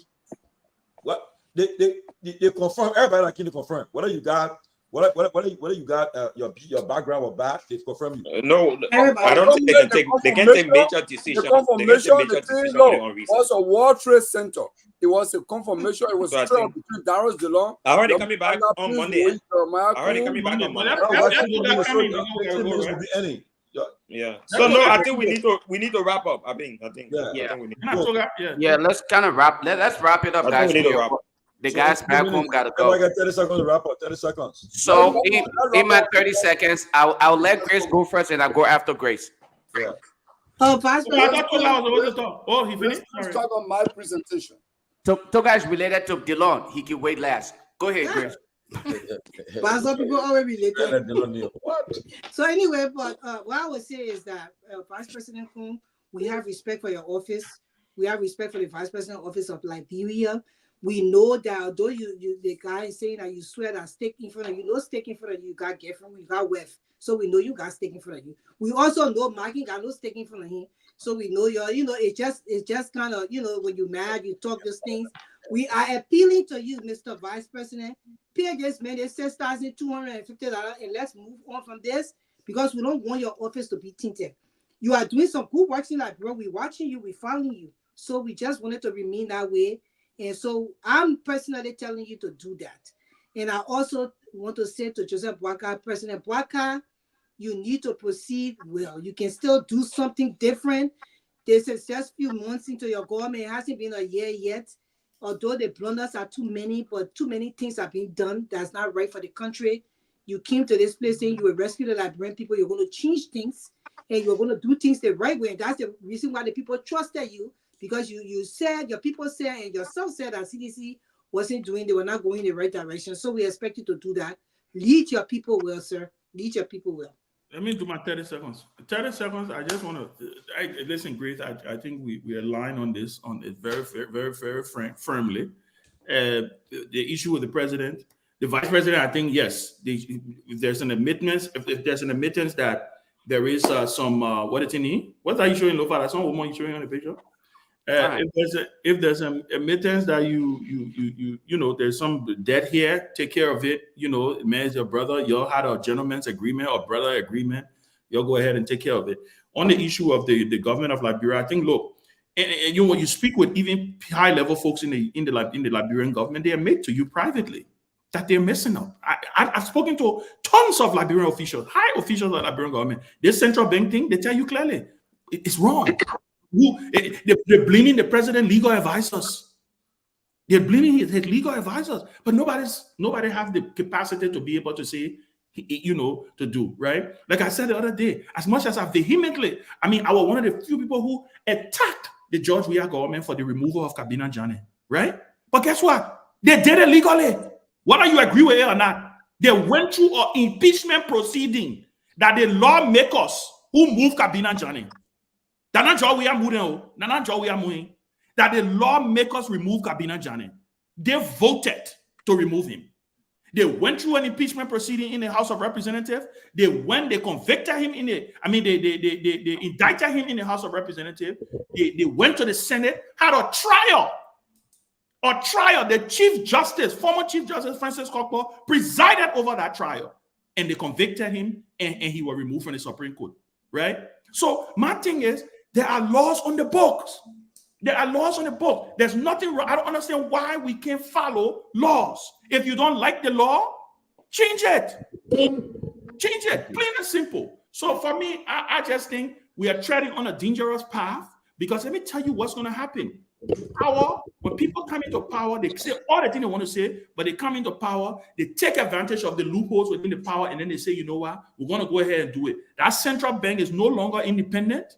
All the things you hear them accusing over the counter, under the counter, is because they want to put their people there to be doing the same thing. The next government that will come, I'm telling you, watch and see what will happen. You will hear the same or the report, or the same old thing will be right back. Whose government are going to power? Not the government are going to power. So let me close. On TCO. In my closing, I want to use this opportunity to thank TCA for job well done today, guys. It is in your instrumentality that today at least we got a sense of justice for Mark. Okay, it could have been any way else. The vice president office probably could have denied it, but you, TCA, as a platform, you made the vice president office to admit to what happened to Mark. So I want to thank you guys for what you did, and let us continue to fight for those who cannot fight for themselves, those who cannot speak for themselves. Be the voices of the people, and let us do it void of any partiality or siding. I'm very grateful tonight. I will go to bed feeling good that hopefully the vice president will listen to all of you who have reached out, hoping that he paid this young man off and just settle the differences and move on, because he's no longer the ordinary guy that he was yesterday. He's now the vice president of the Republic of Liberia, and we will respect him regardless of our criticism in his performance. And so I hope that he will take you to all of your suggestions and pay this young man for whatever reason, whatever they have going on. And in closing, I saw something very embarrassing this week from Darius DeLorme, showcasing his purchase of furnitures, okay, as an accomplishment. Darius DeLorme, you remember the guy we used to call the light? Embarrassingly, this guy invited journalists in his office to show Lazy Boy furnitures that he purchased and that he had accomplished something major. The people of Liberia should see. Disgracefully, I sat and thought to myself, Lord, why did I put my people in this nonsense? Why did I contribute to this nonsense that my people are going through today? I was warned. I didn't listen. When people said this man will probably be worse, I didn't listen. But I hope I have learned my lesson. To see Darius DeLorme grandstanding in front of camera, posturing that he bought furnitures, and he's celebrating, he's showing off that, as a matter of fact, he now owns the keys to President Boyko's home. And so he would defend the government regardless of the fact that he's a senator. And he's supposed to apply the independence of his office. He disregarded that and admitted to the fact that he's now in the president's office. Shameful, disgraceful. And in closing, Josiah Joyka, I close on this note. The CSA director, thanks for being courageous. Do not cave in to those guys at the house. Those who are asking you to ignore the process to hiring people, thank you for standing up to Fanati Kofa. Thank you for standing up to Marvin Cole. Again, the records are there. These are individuals who have never been in the best interest of Liberian, and you are being courageous enough to stand up to them. Those of you who are standing up for the Liberian people, those of you who are standing against corruption, we will support you in the best way that we can. Thank you. Okay. Everybody done, right? No. Oh, God, out of time. But 30 Yeah, seconds. yeah. I mean, I see hearing now. Look, 30 seconds, quickly, God. let me just make my closing on this. First, I want to speak to President Bouaga and the Vice President. This whole culture in this country, where when something go wrong, we say that Kofi Woods or like this, that the people around the president. We did the same thing with George. We said that Mageda Toy. President Bouaga and Kun, you guys own the country. There's too much chaos in the governance process. There's too much corruption. There's lack of understanding and coordination in government. You own it. This country is on the wrong path. You have to reverse course, okay? And like other panelists have said, I thank TCA, but I will go one step further. I think the issue of Mike is not new. Tommy George on Spoon, when the issue of Mike came there, now Vice President did not act. I own the fact that I'm on this platform and Kun watches me every day. And he did not want me to even chant me. And I think he rushed to admit quickly and say, I don't want Gongo to speak on this. So my person also contributed to this. But thank TCA. Thank you. Just to be clear, Joseph Bouaga and Vice President Kun don't own Liberia. I just wanted to say that. So guys, thanks for tonight. Want to say thank you. And that's 30 seconds, please. My man, my son, I ain't even closing. Why you running this show off? I know you're all the time. Too many. We just gone 12 minutes extra. Too many, I believe. George, in hurry, relax them, man. I know about history. In hurry, relax them, man. Yes. See, too many, George. I believe. Too many, George. I believe in the professional friendship and the rest of that. I take you sometimes from the who's in. I one thing in diplomacy. Signal is very important. Look for signal and listen to them and try to absorb those things. So I take note of what you said. But yeah, my point basically was not about defending blindly. It was about putting things into perspective sometimes so that we can get the basic understanding to safeguard the resources of the country. So it was just on the basis of that I'm saying this. I believe in the rule of law. I would think that we should all time to time adhere to the rule of law. So I would again end here by asking the current Vice President of the Republic of Liberia to look deeply, try to reflect, think about his own relative and the rest of that, to know where this young guy is coming from. If it is true that you got some money, you have some money for him, I think it would be very good that the good old law should touch your heart and just settle this process, pay him off. I mean, it's good that way. But if it is true that you taking him out and playing with him, there's a God that we all serve, and that I know. I think we have to just do that basically, if it is true. That's what I said. But again, let me say good night to everybody and good night to the Honorable Vice President. Have a good dream and think about certain day God, so we can move on. Thank you for having me tonight. Thank you. And Tomalin, I will just start off by saying I know we had the issue of the new ambassador for the U.S. government to Liberia, and we all want to welcome the new ambassador. I hope the new ambassador will be able to work in a new mindset of the America-Liberia relationship. I hope the new ambassador can pick up a copy of the recent statement made by the orator and be able to look at the Liberia-America relationship. And like the orator said, reimagining that relationship. Today, I read something from Burkina Faso, where I think the president of Burkina Faso was going against America's decision to begin to give aid towards education and other things in their country. And I mean, in as much as we in Liberia practically depend on aid, but I think that guy was practically making some sense to me. What people are now thinking about is about partnership between countries more than just aid, because aid has never helped any country. The partnership that Liberia needs now with America and with a new ambassador coming in, we got to now reimagine that, which is very important for the way this country and America will move forward. Many of the aid that come to this country practically returns to America. We have to re-strategize and reorganize this partnership. A partnership whereby, for example, Firestone and many of the American companies that operate in the country can begin to change their model,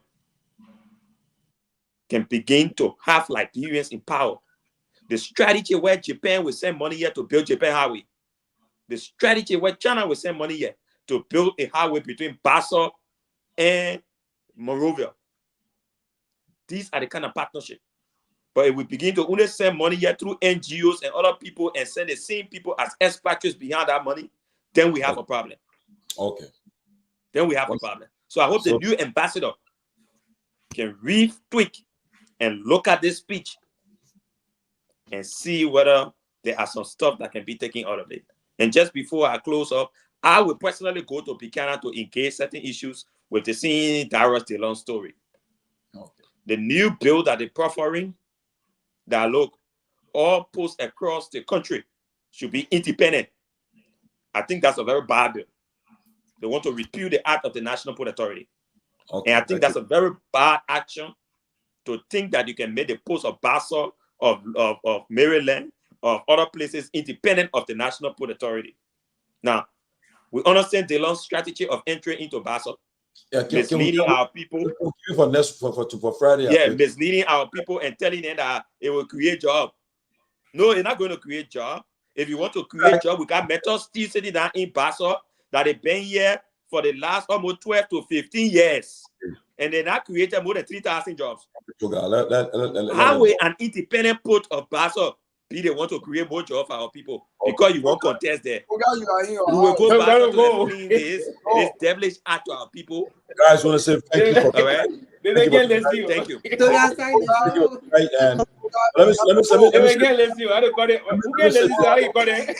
Guys, thank you for tonight. And I'll come back. I'll go begin our just a minute on that one. John Molo just confirmed he'll be appearing next week on the closing argument. So I look forward to him appearing next week on the closing argument. For more discussion, we'll have an action on him. And also I think somebody else will be coming, but we're going to confirm it first. But I want to say thank you guys for tonight. We appreciate it. And don't forget, President Baga will be appointing in the new election commissions maybe by next year. So everybody from what I'm gathering, all the commission will go.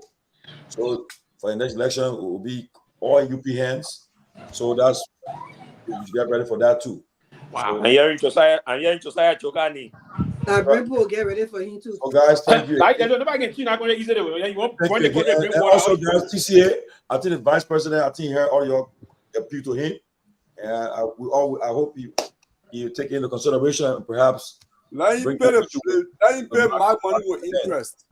So, Calebo, you sell one of your pig to add the interest. Calebo, sell your pig and make the interest. So guys, thank you for the story. Calebo, sell your pig and make the interest payment. See you guys on Friday. Aaron, take over. I follow death. Aaron, take over, buddy.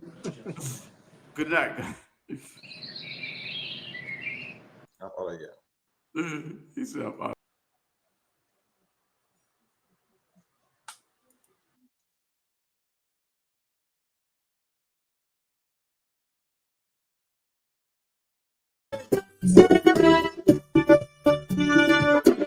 But every hour that come up again.